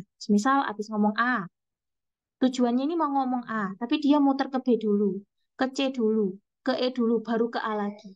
Nah, itu fungsi kita adalah kita ulang lagi yang A, biar dia itu fokus di satu tempat. Kemudian kalau validasi, itu kita kaji lebih lanjut pernyataan yang muncul. Jadi untuk menggali lebih dalam lagi data yang dimunculkan oleh pasien, itu validasi. Kemudian ada exploring. Exploring itu apa? Mengkaji lebih lanjut permasalahan yang dilakukan oleh pasien. Kita explore lagi. Contohnya tadi, saya dulu tuh pola makannya nggak bagus nih, suster. Pola makan seperti apa sih, Bu, yang menurut Ibu itu nggak bagus dan bisa Ibu kena kanker rahim sampai saat ini kena kanker rahim? Nah, itu namanya explore. Jadi nanti dia pasti mengira-ngira, oh dulu saya suka jajan di McD, suka makan ciki-ciki dan lain-lain, misal kayak gitu. Nah, itu exploring. Kemudian ada active listening, itu dia mendengarkan dengan aktif. Tujuannya adalah agar pasien itu bisa menceritakan semuanya dengan baik tanpa ada pemotongan, ya. Jadi kalau ada pasien cerita, sebelum dia berhenti, jangan pernah disela, ya. Itu namanya active listening. Kita coba dengarkan, posisi atau postur komunikasi kita juga terbuka, tidak menyilangkan tangan, tidak menyilangkan kaki, dan fokus pada pasien. Kita lihat matanya sambil kita dengarkan, nah itu namanya active listening. Dan itu banyak sekali cara-caranya, nanti kita baca satu persatu ya setelah ini. Oh, kita lanjut nomor 15. Seorang klien laki-laki berusia 35 tahun dirawat di PICU, Psychiatric Intensive Care Unit, dengan diagnosa perilaku kekerasan. Pasiennya marah-marah, ngamuk, merusak barang-barang. Perawat memutuskan untuk melakukan fiksasi dengan kuat agar klien tidak bisa bergerak. Setelah klien tenang dan kooperatif, perawat membuat rencana membuka fiksasi. Ketika perawat melepaskan fiksasi tersebut, tampak klien itu tangannya itu memerah. Kira-kira prinsip etik apa yang diabaikan oleh perawat? C. Non efisien. Kenapa Kak milih itu Kak? Alasannya apa? Karena merugikan pasien. Mencederai pasien, Kak. Siap, betul. Mencederai dan merugikan pasien ya. Harusnya kita boleh kok melakukan restrain, tapi perhatikan lagi apakah restrainnya ini terlalu kuat atau tidak ya. Kemudian apakah bahan yang digunakan ini halus atau tidak. Nah, itu perlu diperhatikan karena pasien itu ya tetap manusia ya. Jadi nggak boleh sembarangan kita restrain aja pakai yang bahan-bahannya yang kasar ataupun saking keselnya nih, pasiennya nggak mau diem, kencengin aja nih. Pas dibuka merah biru-biru. Nah, itu nggak boleh ya. Itu melanggar prinsip etiknya yaitu non maleficient atau apa menimbulkan cedera atau kerugian pada pasien. Oke, good job. Kita lanjut ya. Nomor 16. Seorang perempuan usia 30 tahun dibawa ke RSJ oleh suami dan anaknya dengan alasan sering berbicara sendiri, tidak mau makan, saat diajak berbicara kliennya tidak nyambung. Saat dilakukan pengkajian, pembicaraan kliennya inkoheren, pembicaraannya berbelit-belit, tapi tidak sesuai dengan apa yang ditanyakan, tidak kooperatif dan tampak berbicara sendiri. Pengkajian utama apa yang diperlukan untuk menegakkan diagnosa keperawatan pada kasus tersebut? Apakah persepsi klien, proses pikir, isi pikir, daya tilik diri, ataukah afek? Kira-kira yang mana? Yuk, kira-kira yang mana?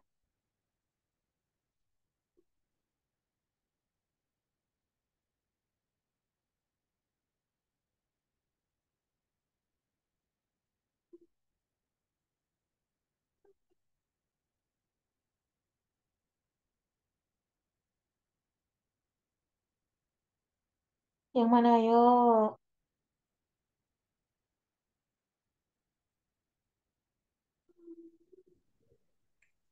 B ya, Kak. Proses pikir. Alasannya apa, Kak?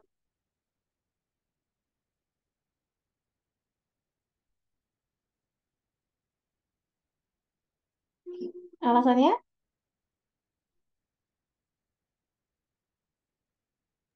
Pembicaraannya berbelit-belit, jadi tidak sesuai dengan apa yang ditanyakan. Enggak connect juga ya. Nggak connect, incoherent juga ya. Jawabannya adalah betul, proses pikir. Nah, di sini proses pikir itu pengkajiannya banyak banget, Kak, ya. Ada tadi ya, pembicaraannya berbelit-belit. Nah, nyampe tujuan nggak tadi di sini? Tidak nyambung ya. Ya, tidak nyambung ya. Berbelit-belit tapi nggak sampai tujuan. Kemudian kadang-kadang inkoheren juga.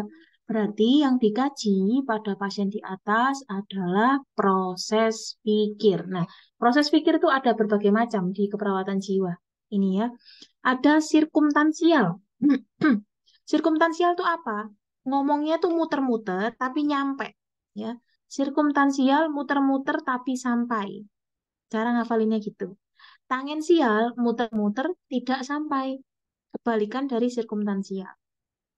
Kemudian ada kehilangan asosiasi. Kehilangan asosiasi itu antar satu kalimat dengan kalimat yang lainnya itu tidak nyambung. Ya. Kemudian ada flight of idea. Kalau flight of idea itu loncat-loncat. Nurse, apa bedanya dengan yang isi pikir? Oke, siap. Nanti habis ini tak tunjukin materinya, Kak, ya. Kemudian ada blocking. Kalau blocking itu kayak gini ya. Aku lagi ngejelasin, tiba-tiba berhenti, lama, atau mungkin sebentar, terus dia ngomong lagi. Itu namanya blocking. Pembicaraan berhenti tiba-tiba tanpa gangguan eksternal. Kalau perseverasi itu pembicaraan yang diulang-ulang. Kalau dia ngomongnya berkali-kali hal yang sama, itu namanya perseverasi. Kemudian tadi apa bedanya dengan yang isi pikir, daya tilik diri, sama afek? Kita masuk ke materi ya. Bentar, tak bukakan dulu. Tenggorokan buku, gatal banget. Mana ya?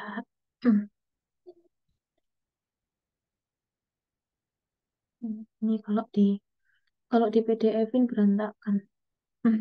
Nah, ini nih. Tadi kan nanya, kalau afek itu apa? Afek itu adalah respon ini mimik wajah ataupun apa ya namanya ya? Ya, mimik wajah. Jadi, afek itu kalau pada pasien-pasien jiwa ada 4 macam. datar, tumpul, labil, tidak sesuai. Datar itu tidak ada perubahan roman muka atau mimik wajah pada saat ada stimulus yang menyenangkan atau menyedihkan. Ada hal-hal sedih, biasa aja. Flat aja wajahnya. Ataupun semisal ada yang lucu, dia juga diem aja, nggak ada respon sama sekali. Itu afeknya afek datar. Kalau tumpul, hanya bereaksi bila ada stimulus emosi yang kuat. Contohnya apa? Contohnya kalau semisal ya, mungkin ada beberapa orang yang kalau semisal kita ngelucu sebentar aja dia udah ketawanya ngakak-ngakak ya. Kadang-kadang ada beberapa orang yang kalau betul-betul nggak lucu, kalau betul-betul cuma biasa aja dia nggak bakal ketawa. Harus betul-betul lucu baru dia bisa ketawa. Itu berarti afek tumpul. Harus ada effort yang lebih atau stimulus emosi yang kuat baru dia ada respon mimik wajahnya. Kalau yang labil, emosi yang cepat berubah. Maksudnya cepat berubah tuh gimana, Kak? Ini habis nangis nih, oh, aku habis diputusin pacarku. Terus tiba-tiba temennya gini, bilang, ih, kamu kalau nangis jelek banget sih. Hah? Masa sih? Tiba-tiba ketawa, dia ngetawain dirinya sendiri. Nah, itu namanya labil. Jadi awalnya nangis, tiba-tiba ketawa, perubahannya itu cepat sekali, itu labil.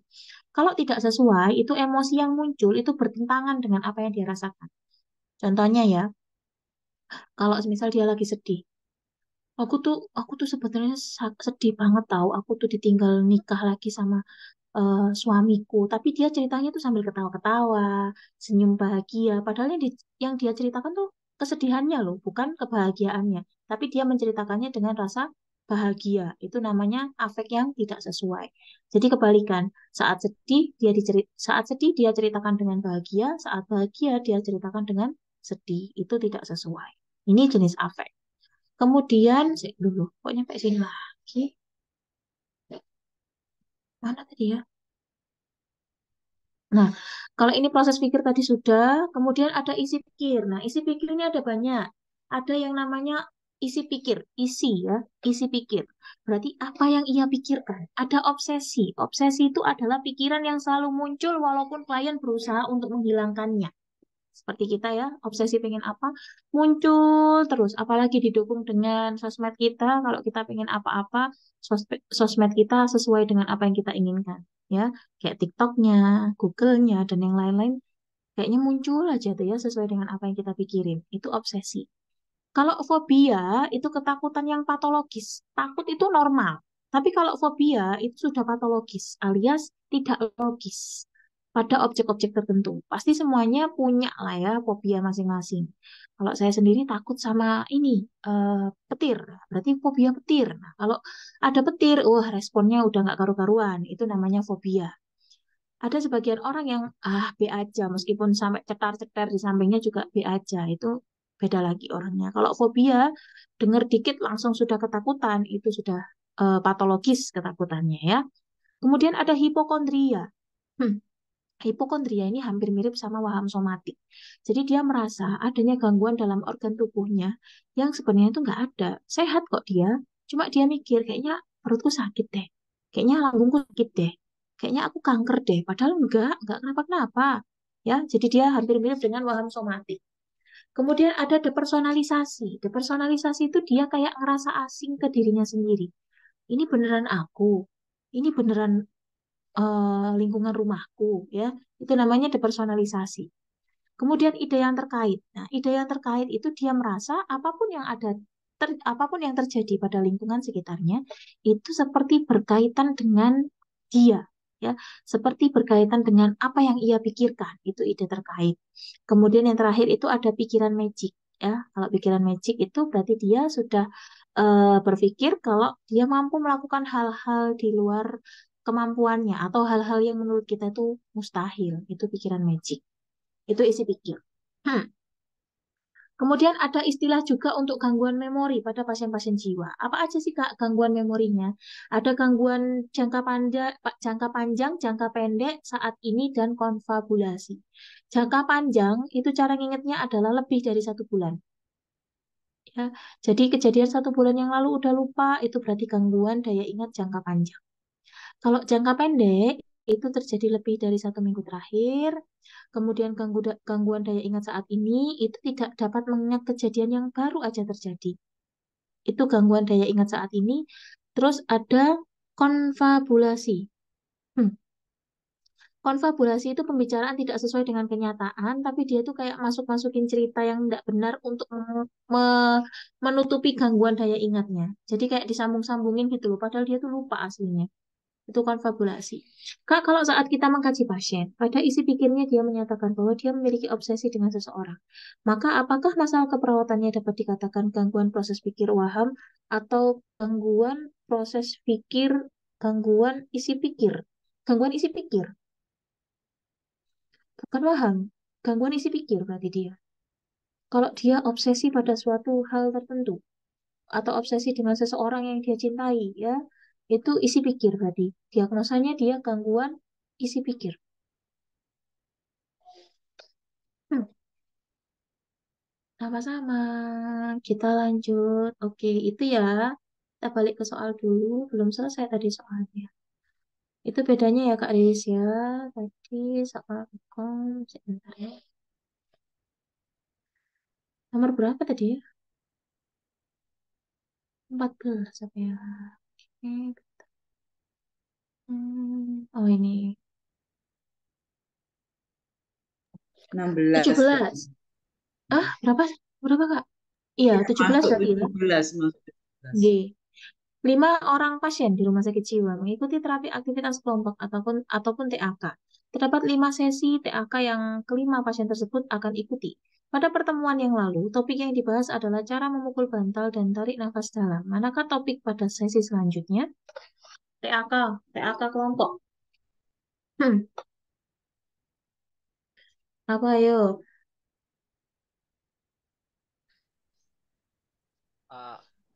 Kak, patuh minum obat. Alasannya?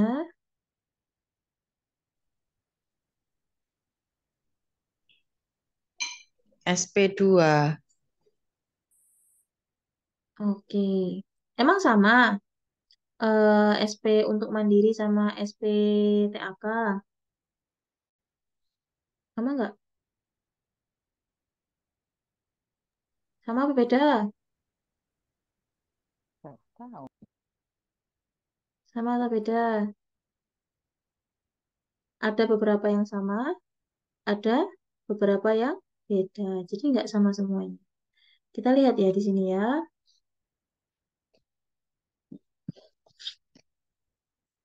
Betul. Jadi ini TAK pada pasien-pasien RPK. Sesi pertama itu mengenal perilaku kekerasan. Sesi kedua itu cara mencegah perilaku kekerasan dengan cara fisik, baik itu pukul bantal dan tarik nafas dalam. Sesi ketiga itu patuh minum obat. Sesi keempat itu kegiatan asertif. Sesi kelima itu kekerasan dengan, oh ya Allah, mencegah perilaku kekerasan dengan kegiatan ibadah. Ya. Nah, apa sih Kak bedanya pasien itu bisa, apa sih kriterianya pasien itu bisa dilakukan PAK? Ada yang tahu? Kriterianya apa pasien bisa dilakukan TAK? Kooperatif. Betul, pasiennya kooperatif. Dan satu lagi Kak, selain kooperatif apa Kak? Harus apa pasiennya? Bisa Sta, mengikuti. sta, stabil. Jangan kondisinya kalau dia belum stabil, udah diikutin TAK kelompok, yang ada berantem sama yang lain. Ya, stabilkan dulu kondisinya. Apalagi pasien-pasien RPK yang emosinya itu naik turun, kita pastikan dulu dia sudah kondisinya stabil, kooperatif juga, baru kita bisa ikutkan dia untuk terapi aktivitas ke kelompok ya. Oke. Nomor 18. Seorang pasien perempuan berusia 32 tahun dibawa ke unit gawat darurat rumah sakit jiwa dengan kondisi diikat kedua tangannya dan kakinya. Menurut keluarga, ia mau membunuh ibunya. Pasien tampak kotor, tatapan matanya itu tajam dan kosong saat mau membunuh ibunya. Salah, kok salah. Saat didekati, ia mengatakan mendengar bisikan-bisikan untuk menyuruh membunuh agar masuk surga. Diagnosanya apa? Halusinasi. Kak, gangguan Halusinasi atau sensory MPK? halusinasi. Kak, Halusinasi sih, Kak. halusinasi. Alasannya? Dari halusinasi itu pencetus ke RPK-nya. Oke. Karena pada saat pengkajian mendengarkan bisikan-bisikan. Oke, sip. Kita lihat ya. Betul, jawabannya adalah halusinasi. Kak, aku mau nanya, BTW ini kursorku masuk nggak di layarnya kakak? Ada nggak kursor yang lagi joget-joget ini? Muncul? Muncul nggak? Enggak. Nggak ada. Oh, Enggak. nggak ada. Ya wis lah ya, nggak bisa masuk ternyata. Oke, baiklah. Jadi jawabannya adalah halusinasi pendengaran, dikarenakan di sini hasil pengkajiannya betul tadi ya, mendengarkan bisikan-bisikan untuk menyuruh membunuh agar masuk surga. Sebetulnya permasalahannya bukan di RPK-nya, tapi karena memang dia mendengar bisikan-bisikan tersebut, akhirnya dia ini mau melakukan tindakan untuk membunuh ibunya. Ya, jadi jawabannya adalah halusinasi. Atasi halusinasinya, nanti dia RPK-nya juga akan selesai. Lanjut nomor 19. Seorang pasien laki-laki berusia 25 tahun dirawat di ruang intermediate rumah sakit jiwa, sedang duduk menyendiri dan tatapan matanya kosong. Melihat pasien tersebut, perawat datang mendekati dan bertanya, apa yang sedang Bapak pikirkan? Itu menggunakan teknik komunikasi apa ya? Apakah refleksi, board opening, klarifikasi, restarting, ataukah sharing perception? Sharing perception. Kira-kira yang mana? Yuk, jawabannya yang mana? Hmm.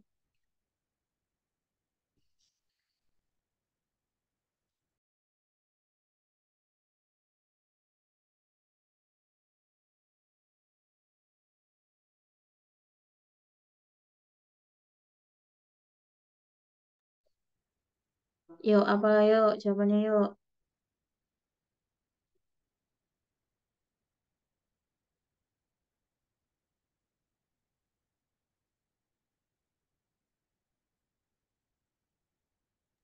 B, Kak.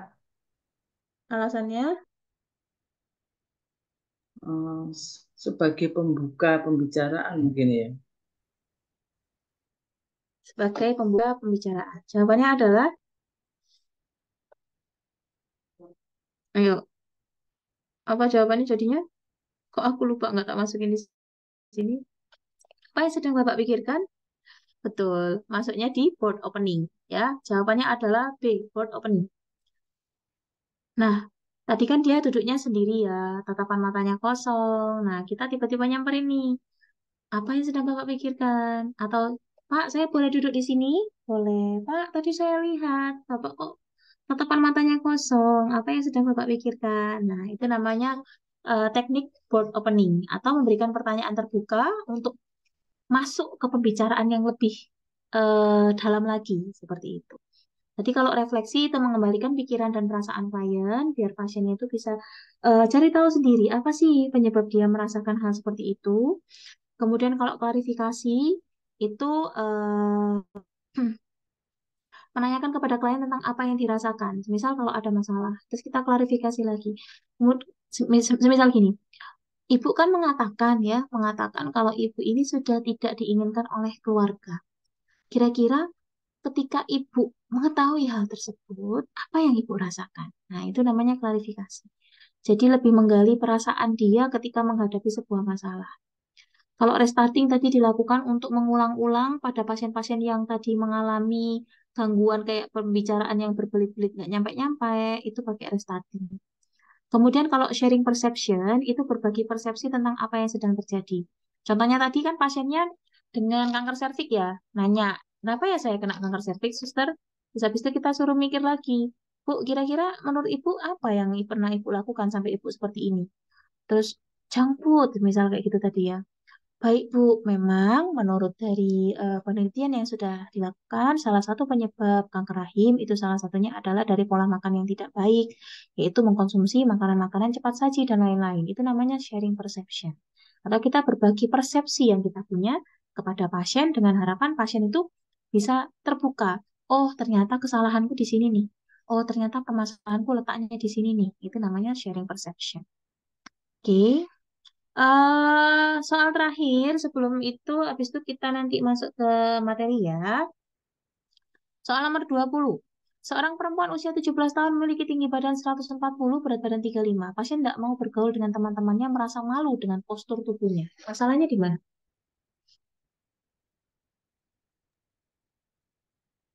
Gambaran. Gambaran D, Kak, gambaran diri. Ada yang lain?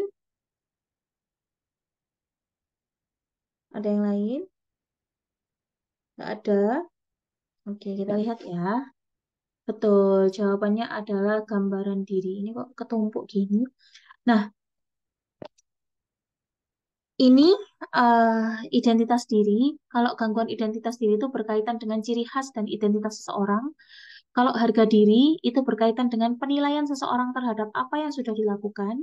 Kemudian kalau gangguan peran itu berkaitan dengan peran yang diterima oleh seseorang. Kalau gambaran diri itu berkaitan dengan persepsi dan perasaan seseorang terhadap tubuhnya sendiri.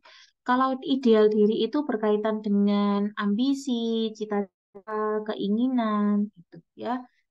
Nanti tinggal teman-teman analisa, ini masalahnya di mana ya? Masalahnya di ambisinya kah? Di cita-citanya kah? Atau berkaitan dengan perannya kah? Atau dari gambaran dirinya kah? Nah, itu nanti beda-beda cara. Ya. Sekarang kita ke materi. Bentar ya. Materinya. Tadi halusinasi sudah ya. Kita next dulu halusinasinya. Ini fase-fasenya ada banyak-banyak ya, cara apa sih namanya, apa yang muncul. Kalau conquering itu ternyata ada perilaku panik, ada perilaku mencederai diri. Nanti dibaca ya teman-teman ya. Kita lanjut RPK. RPK tadi sudah kita singgung juga ya di sini ya, SP-nya. Nah, sedikit bocoran ya, karena yang kemarin Oktober itu ujian rata-rata jiwa itu yang muncul SP. SP1 sampai SP yang terakhir biasanya itu muncul cuma dibolak-balik. Kemudian penentuan diagnosa, faktor presipitasi predisposisi, sama sih. Aduh, lupa Rek, ya Allah. Ini loh Kak, yang apa sih namanya? TAK. Ya, TAK. Itu yang sering muncul. Ini harga diri rendah. Nah, harga diri rendah itu adanya perasaan tidak berdaya alias tidak memiliki kepercayaan diri yang lebih terhadap dirinya sendiri. Intinya apapun yang dia lakukan itu dia merasa kurang, kurang, kurang, kurang. Itu harga diri rendah. Nah, ini subjektifnya. Pada intinya subjektif objektif harga diri rendah dengan isolasi sosial itu mirip. Ya, yang bedakannya di kontak matanya saja. Kalau harga diri rendah kontak matanya itu kurang. Kalau di isolasi sosial tidak ada tidak ada kontak mata. Oke, nah ini strategi pelaksanaannya, identifikasi kemampuan dan aspek positif, kemudian latih kegiatan yang dipilih, SP2-nya latih kegiatan kedua, SP3 latih kegiatan ketiga, SP4 latih kegiatan keempat, dan SP5 itu evaluasi lagi dan latih kegiatan selanjutnya kalau memang masih ada. Ya. Kemudian ini isolasi sosial, tadi hampir mirip dengan harga diri rendah, bedanya di sini doang ya, tidak ada kontak mata ya. Kemudian SP-nya nih ya. Kalau dulu kan ajarkan berkenalan dengan perawat, kemudian satu orang, dua orang gitu ya. Kalau sekarang yang terbaru seperti ini. Mengajarkan cara berkenalan dengan perawat, habis itu 2 orang sampai 3 orang, SP ketiga itu 4 sampai 5 orang, SP4 itu lebih dari 5 orang, SP5 dia bisa kita ajarkan untuk bersosialisasi secara langsung dengan aktivitas ke kelompok. Itu isolasi sosial. Waham sudah kita bahas ya, Waham. Sebentar. Waham juga sudah. Defisit perawatan diri, ini SP-nya tadi juga sudah kita bahas. RBD. Nah, RBD ini ada beberapa klasifikasi, teman-teman. Macam-macam perilaku bundir. Itu ada isyarat, ancaman, sama percobaan. Kalau isyarat, itu masih ada ungkapan kata-kata yang tidak betul-betul jelas kalau dia itu mau bundir. Contohnya tadi, tolong jaga anak saya ya, saya mau pergi. Atau saya habis ini nggak balik ya. Atau nggak usah dicari ya, itu isyarat bundir. Kemudian kalau ancaman, itu berarti dia sudah mulai melakukan untuk bunuh diri. Contohnya dia minum racun, mau jatuh dari jembatan, itu namanya ancaman. Kalau percobaan, nah kalau percobaan itu berarti dia, kok astagfirullahaladzim, maaf, maaf, salah, maaf. Kalau ancaman bunuh diri itu, dia itu sudah mengatakan betul-betul bahwa dia akan bunuh. Contohnya, saya habis ini mau minum racun, tapi belum dilakukan ya. Jadi dia cuma mengancam saja. Saya habis ini loncat nih. Nah, itu namanya ancaman bunuh diri. Kalau sudah dilakukan, berarti masuknya di percobaan bunuh diri. Sudah coba untuk minum racun, lompat, dan lain-lain, tapi gagal. Namanya aja percobaan, berarti gagal. Kalau udah berhasil ya, koit pasiennya. Oke, nah ini isyaratnya apa aja biasanya yang muncul, yang teman-teman nanti bisa baca ya. SP-nya apa? Yang pertama adalah mengidentifikasi beratnya masalah. Habis itu, setelah kita identifikasi beratnya masalah, kita identifikasi benda-benda yang dapat membahayakan pasien, kemudian kita amankan benda-benda yang membahayakan, dan ajarkan cara mengendalikan dorongan untuk bunuh diri. Setelah itu, identifikasi aspek positif, identifikasi pola coping yang biasa diterapkan, dan membuat rencana masa depan yang realistis. Itu SP terbaru untuk RPD. Ini GCT atau gangguan citra tubuh. Gangguan citra tubuh itu intinya adanya perubahan persepsi tentang penampilan, struktur, dan fungsi fisik dari seseorang. Nah, ini tanda gejalanya ya. Biasanya itu kalau GCT ditandai adanya kehilangan dari anggota tubuh baik secara anatomis, fungsional, ataupun struktur. Ini pohon masalahnya ya. Dari GCT nanti naiknya ke harga diri rendah. SP-nya apa? Identifikasi tentang persepsi citra tubuh pasien. Apa sih yang Ibu pikirkan terkait kondisi Ibu saat ini? Aduh, saya udah nggak berharga, suster ya. Tangan saya sudah hilang satu, saya udah nggak bisa bikin kue lagi. Nah, itu berarti dia mempersepsikan bahwa tangan dia yang hilang satu ini bisa menyebabkan kendala pada proses dia untuk bekerja mencari uang. Kemudian mengidentifikasi korelasi perubahan penampilan fisik dengan harga diri. Yaitu kita coba. Kira-kira memang kalau semisal tidak terjadi terjadi kerusakan, apa efeknya? Gitu ya. Kemudian SP3 itu meningkatkan kegiatan klien sesuai dengan kondisi toleransinya. Kira-kira bisa apa ya? Pasiennya itu bisa apa? Kita maksimalkan semaksimal mungkin.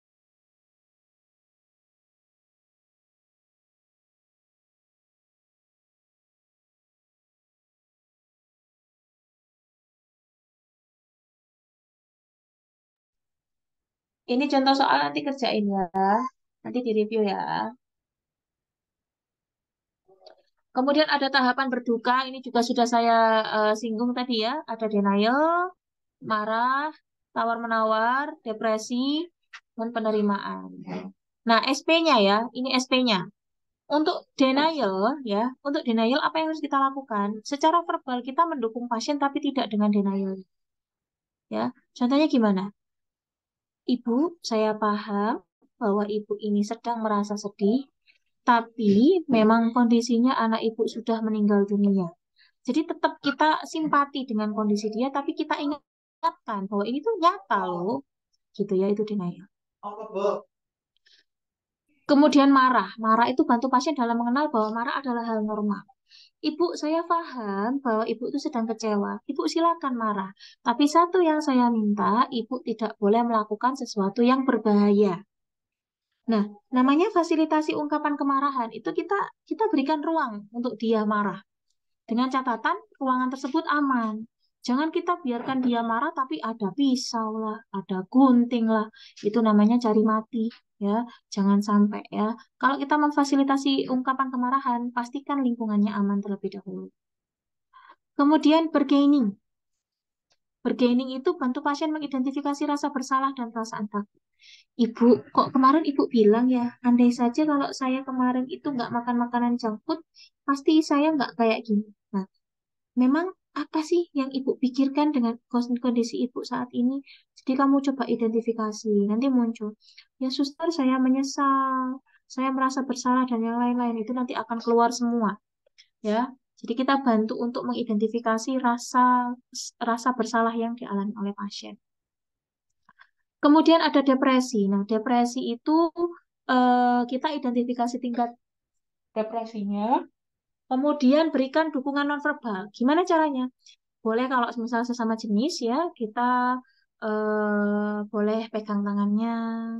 Kemudian boleh kita puk-puk pundaknya, ya, itu yang bahasa nonverbal. Atau mungkin kita mendengarkan dengan baik ketika dia sedang cerita. Kemudian kalau misal ada pikiran-pikiran negatif nih, di depresi ini kan pasiennya sudah mulai di tahap yang memang sedih, yang betul-betul sedih ya. Takutnya dia ada keinginan untuk mencelakai dirinya dan yang lain-lain itu teman-teman harus bahas, ya. Kemudian kalau acceptance, nah kalau acceptance itu membantu pasien mengidentifikasi rencana yang akan dilakukan. Semisal dia itu awalnya model, terus karena kena luka bakar pada bagian tangan dan sebagian wajah, dia nggak bisa nih jadi model lagi, misal gitu ya, atau nggak laku. Kira-kira ke depannya pengen apa ya, Bu ya? Ibu ada kemampuan apa yang bisa dikembangkan? Misal saya bisa baking, suster, saya bisa bikin kue enak, ya itu nanti kita arahkan mengarah ke sana, ya. Kemudian nanti jenis-jenis afek sudah, proses pikir sudah, isi pikir sudah, gangguan memori udah. Nah, ini ada tahap dalam komunikasi terapeutik ya. Tahap yang pertama itu prainteraksi. Gampangnya, tahap prainteraksi adalah tahap di mana seorang perawat ini mempersiapkan dirinya sebelum berinteraksi dengan pasien. Mulai dari baca rekam medisnya dulu. Kemudian kita udah siap belum ketemu pasien PK? Misal pasien kita PK nih, udah siap mental belum? Ya, kita udah siap belum ketemu pasien PK? Kalau belum siap ya jangan masuk ke ruangan pasien dengan PK.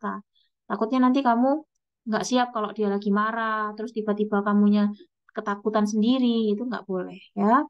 Kemudian kita sesuaikan pasien kita apa nih hari ini. Oh, pasienku halusinasi. Oke lah, kalau halusinasi kita ajak ngobrol aja udah cukup. Kalau pasien PK, pasien-pasien RPK itu harus ada penanganan khusus biar dia tidak sampai melakukan perilaku kekerasan. Kayak gitu-gitu tuh dilakukan di tahap prainteraksi. Kalau sudah prainteraksi, kita masuk ke orientasi. Nah, di orientasi ini salam perkenalan. Selamat pagi, Pak. Perkenalkan saya Suster Cita. Saya hari ini akan merawat Bapak ya, dari pagi sampai sore nanti. Eh, Bapak dengan Bapak siapa namanya? Pak ini. Gimana, Pak, kabarnya hari ini? Atau gimana perasaannya hari ini? Itu masuknya di tahap orientasi atau perkenalan. Kemudian, Pak, hari ini kita belajar yuk. Belajar apa ya enaknya ya? Oh, hari ini kita belajar menggambar ya, Pak. Kan kemarin sudah belajar ini. Nah, itu namanya kontrak. Nanti belajarnya 20 menit ya. Iya. Oke, ini alat-alatnya sudah ada. Bisa kita mulai? Bisa. Nah, kalau sudah situ, baru nanti masuk ke tahap kerja. Nah, tahap kerja itu berarti kita sudah melakukan sesuatu intervensi sesuai dengan apa yang sudah kita rencanakan. Ya, tadi kalau menggambar yang gambar, waktunya 20 menit ya 20 menit, itu tahap kerja.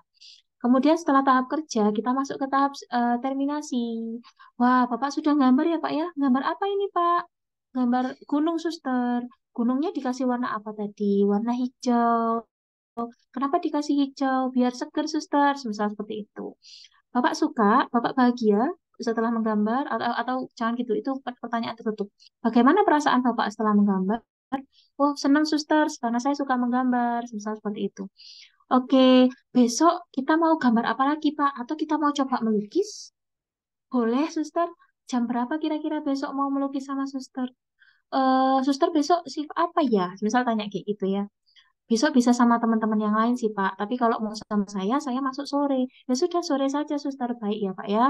Kita ketemu jam 4 ya. Kita menggambar, kita melukis. Nah, itu namanya kontrak waktu untuk kegiatan yang selanjutnya. Habis itu kita terminasi. Baik, Pak. Karena sudah selesai kegiatan kita sore hari ini, kita ketemu lagi besok sore ya. Kita melukis, nanti suster siapkan alat-alatnya. Ya, suster. Oke, baik. Terima kasih, Pak. Suster pergi dulu. Assalamualaikum. Wah, itu sudah selesai. Oke, nah ini ada teknik komunikasi terapeutik nih, segereng ya. Ini masih bagus, ini berantakan. Ada mendengar aktif. Mendengar aktif itu tadi ya, kita konsentrasi ke pasiennya secara langsung. Kalau mendengar pasif itu masih ada kegiatan nonverbal. Contohnya, hmm, ya, ya, ya, ya, ya. Masih ada kayak ada ucapan-ucapan yang dilakukan, itu mendengar pasif. Kalau aktif tuh betul-betul diam, fokus, memperhatikan. Kemudian penerimaan itu kita kayak menunjukkan rasa, oh iya Bu, begitu ya. Ya, jadi kita menerima apa yang dia ucapkan atau informasi yang dia berikan kita terima dengan baik.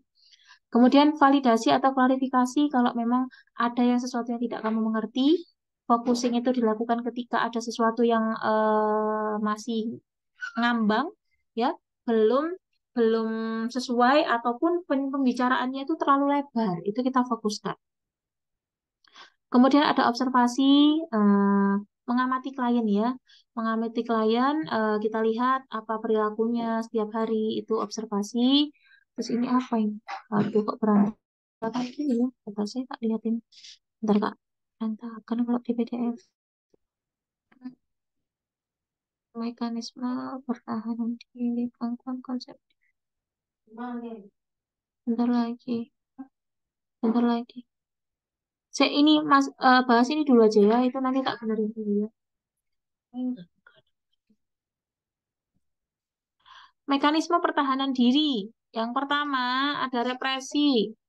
Represi itu merupakan bentuk pertahanan ego dengan menyingkirkan pikiran-pikiran atau ingatan yang tidak diinginkan. Contohnya, dulu saya punya teman dekat dari SD hingga SMA. Hingga suatu hari dia bohong pada saya dan mencuri barang saya. Karena saya sakit hati, saya melupakannya. Itu namanya represi. Udahlah, biarin aja. Atau kita menyingkirkan perasaan-perasaan yang kurang baik di diri kita. Itu represi. Kemudian ada reaction formation, di mana pertahanan ego dengan bertingkah laku berlebihan yang langsung bertentangan dengan keinginan dan perasaannya. Contohnya, kamu suka orang ya, kamu tuh suka sih sebetulnya, tapi kalau ketemu orangnya tuh kamu kayak bermusuhan sekali. Itu namanya reaction formation. Jadi tidak sesuai dengan yang seharusnya. Kemudian kalau denial itu menghindari kenyataan, biasa ya, menghindari kenyataan atau tidak percaya dengan kenyataan yang ada. Kemudian ada proyeksi. Nah, proyeksi itu pembelaan ego yang berlawanan. Biasanya kita lebih ke menyalahkan orang lain atas kelalaian ataupun yang kita lakukan. Contohnya ya, kita bilang, ini loh, si ini nggak suka sama kamu. Padahal yang nggak suka sama dia itu kita. Itu namanya proyeksi. Jadi menyalahkan orang lain demi menutupi apa yang kita lakukan. Itu proyeksi. Kemudian ada displacement. Kalau displacement itu, dia melampiaskan emosi pada objek ataupun orang yang tidak berbahaya. Ini sering sekali teman-teman lakukan. Contohnya lagi kesel sama teman kuliahnya, nyampe rumah, adiknya yang dibabat habis. Itu namanya displacement. Padahal adiknya nggak tahu nih masalahnya apa ya. Kok aku yang jadi sasaran? Itu namanya displacement. Kemudian ada regresi. Kalau regresi itu apa? Kalau regresi itu dia kembali ke masa lalu. Contohnya yang paling gampang adalah ketika teman-teman itu sedih, ya. Ketika teman-teman itu sedih, harusnya kalau orang dewasa, ya sedih itu boleh, nangis boleh, tapi tidak seperti anak kecil yang sampai gulung-gulung, nangisnya teriak-teriak, itu enggak. Tapi kalau orang-orang dengan mekanisme pertahanan dirinya itu regresi, maka dia itu akan menangis terseduh-seduh layaknya anak kecil yang sedang merengek untuk dibelikan obat, permen ataupun makanan. Itu regresi. Atau contohnya anak umur 8 tahun masih ngompol. Itu udah seharusnya nggak bisa, bukan nggak bisa, harusnya nggak ngompol. Tapi karena dia ini mekanismenya yang digunakan adalah regresi, maka anak itu masih ngompol meskipun usianya sudah tua lah, intinya begitu. Kemudian ada rasionalisasi. Rasionalisasi itu apa? Rasionalisasi itu mencari alasan yang masuk akal tentang apa yang dia alami. Contohnya seperti ini. Aku sebetulnya suka sama A, tapi karena aku takut ditolak, aku bilang aja ke temanku, aku nggak suka si A karena si A itu anaknya pendek, misal kayak gitu. Itu namanya rasionalisasi. Jadi intinya dia cari alasan untuk membenarkan apa yang dia lakukan, agar harga dirinya itu tidak jatuh. Itu rasionalisasi. Kemudian ada sublimasi. Nah, sublimasi itu gampangnya gini. Tindakan yang kita lakukan itu adalah mengarahkan untuk hal-hal baik. Contohnya, punya anak kita tuh suka coret-coret tembok. Waduh, ini kalau dia hobinya sudah coret-coret seperti ini, lebih baik diikutkan les aja, les gambar, les melukis. Nah, harapannya apa? Harapannya agar kebiasaan yang dia lakukan itu bisa berbuah manis. Ataupun biasanya teman-teman kalau bisa kalau teman-teman lihat di pinggir jalan anak-anak yang suka mural ya, itu dialihkan dengan hal yang baik. Gimana caranya? Kita bolehkan dia untuk mural, tapi muralnya itu untuk memberikan pesan edukasi atau mungkin edukasi kesehatan ataupun yang lainnya. Kamu boleh kok cara-cara di jembatan ini, tapi dengan catatan harus ada isinya, nggak cuma awur-awuran. Nah, itu namanya sublimasi. Kemudian kompensasi ya. Kompensasi itu gampangnya gini. Setiap orang itu ada plus minusnya ya. Kompensasi itu adalah menutupi minus dengan plus yang kita pilih. Semisal gini, aku itu nggak bisa di maternitas, tapi aku jago banget di KMB. Nah, itu namanya kompensasi. Jadi, dengan menutupi kekurangan kamu, kamu punya kelebihan untuk menutupinya. Gitu ya. Ada kekurangan yang bisa ditutupi dengan kelebihan yang muncul. Itu kompensasi. Kemudian ada undoing. Undoing itu tindakan atau komunikasi yang menghapuskan sebagian dari tindakan atau komunikasi sebelumnya. Nih, contohnya itu rasa penyesalan. Kalau undoing menurutku itu penyesalan. Contohnya gini. Ini biasanya tersering terjadi pada emak-emak ya. Emak-emak itu gini. Emaknya tuh kalau nakal, dimarahin, dipukul. Tapi abis itu kita nangis. Ya Allah nak, maafin ibu ya. Ibu nggak bermaksud apapun. Ibu sayang sama kamu. Itu undoing. Atau semisal abis nakal, abis dipukul, dikasih uang. Ini kamu jajan ya. Sebagai rasa bentuk penyesalan yang sudah dia lakukan tadi. Apa yang sudah dia lakukan tuh dia menyesal. Nah, itu namanya undoing. Kemudian ada fantasi, itu melamun atau berhayal, ya. Nih, ini ada nih kasusnya dulu ya. Dia karena jomblo sudah lama, akhirnya dia menikahi boneka. Pernah dengar nggak kasus itu? Ya, karena dia jomblonya udah jomblo betul-betul jomblo yang lama, akhirnya dia itu menikahi boneka. Itu namanya fantasi. Ataupun fantasi-fantasi yang lain ya. Kemudian ada supresi. Kalau supresi itu dia mengesampingkan keinginannya, ya. Jadi gini, di dalam satu waktu itu ada dua hal yang harus dia kerjakan. Yang satunya itu hal yang berhubungan dengan kewajiban dan yang satunya berhubungan dengan keinginan. Nah, orang-orang dengan mekanisme coping supresi, dia mengesampingkan keinginannya demi kewajibannya itu terlaksana terlebih dahulu. Jadi kayak misal, nanti mau ada ini drakor baru yang muncul. Tapi ini askepku belum kelar. Ya udahlah kita kerjain askepnya dulu aja. Habis itu kita nonton drakor. Itu namanya supresi. Ya. Kemudian ada introyeksi. Ya. Introyeksi itu nih, merupakan mekanisme pertahanan ego yang juga merupakan bentuk sederhana dari identifikasi di mana nilai-nilai normal di luar diikuti atau ditaati Allah. Kakean ya. Introyeksi itu ininya gini. Ya, misal kamu itu pernah disakiti oleh seseorang, kamu kesel, tapi kamu itu merasa juga keselnya ini bukan pure karena kamu menyakiti dia, karena kamu disakiti, tapi kamu juga menyesal, bukan menyesal, tapi kamu juga kesel karena kamu juga pernah menyakiti dia. Jadi kayak introspeksi gitu loh. Introspeksi itu hampir mirip sama introspeksi. Jadi kita tuh mengintrospeksi apa yang sudah kita lakukan. Kok dia nyakitin aku sih? Oh, ternyata aku dulu pernah nyakitin dia. Itu namanya introyeksi. Kemudian ada selanjutnya yaitu identifikasi. Ya. Kalau identifikasi itu menirukan sesuatu yang dia idolakan. Ya. Menirukan artis yang dia sukai. Misal suka sama Syahrini, ya udah cara ngomongnya, perilakunya itu plek ketiplek Syahrini. Itu namanya identifikasi. Ya, ada lagi enggak? Oke, udah. Sih ya. Untuk teknik komunikasi nanti tak kasih ini ya. Tak kasih wordnya aja ya teman-teman ya. Soalnya di sini berantakan sekali ini PDF-ku. Biasanya nggak kayak gini nih, kan? Hancur lebur. Di padku tuh la haula wala quwata illa Di petku itu nggak bisa muncul PPT, harus di PDF kan, jadinya berantakan kayak gini. Nah, ini ada konsep diri. Konsep diri itu ada 5 macam. Yang pertama, citra tubuh. Citra tubuh itu berhubungan dengan ukuran tubuh, fungsinya, dan biasanya muncul gangguan ketika ada perubahan pada fungsi tubuh. Ya. Kemudian, ideal diri. Ideal diri itu berhubungan dengan apa tadi? Ideal diri, cita-cita, dan keinginan. Kalau dia tidak sampai cita-citanya atau keinginannya tidak terlaksana, maka akan terjadi gangguan.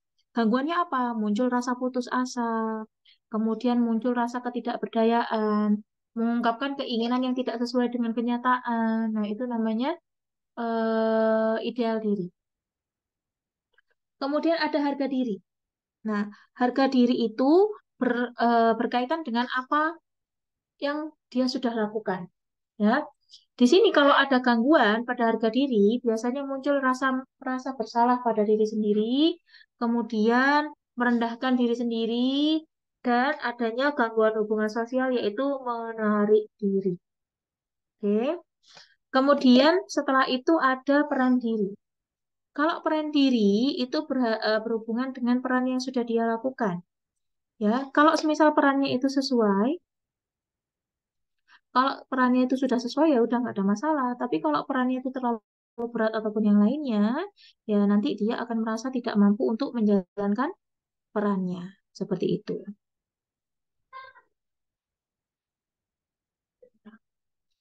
Kemudian ada identitas diri. Kalau identitas diri itu kesadaran seorang tentang dirinya sendiri. Ya, contohnya aku mengidentifikasikan diriku sebagai seseorang perempuan yang mandiri. Ya, kalau semisal saya tidak bisa mencapai terkait identitas yang sudah saya bentuk, maka akan muncul gangguan-gangguan. Salah satunya muncul adanya rasa tidak percaya diri, saya susah mengambil keputusan, muncul rasa ragu-ragu, kemudian saya bergantung kepada orang lain, itu identitas diri. Ya. Nah, ini perbedaan ketidakberdayaan, keputusasaan, dan duka cita. Ini biasanya di komunitas ya, tapi ada tak masukkan di sini, nggak apa-apa.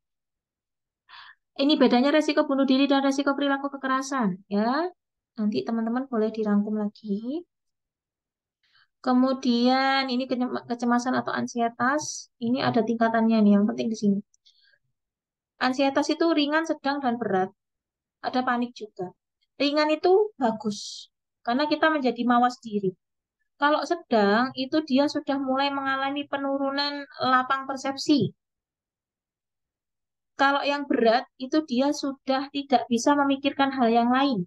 Cuma satu hal yang bisa dipikirkan. Kalau panik, itu sudah terputus dari lingkungan sekitar. Jadi betul-betul dia tuh nggak jelas lah. Ketakutan nggak jelas. Persepsinya sangat sempit, itu di panik. Kita lanjut. Ini faktor penyebab kemasan. Ini tinggal di-review aja ya. Respon-respon fisiknya. Nah, ini TAK. Isolasi sosial itu TAK-nya ada 7 sesi. Kemudian DPD itu cuma 1. Ini halusinasi itu 5 sesi.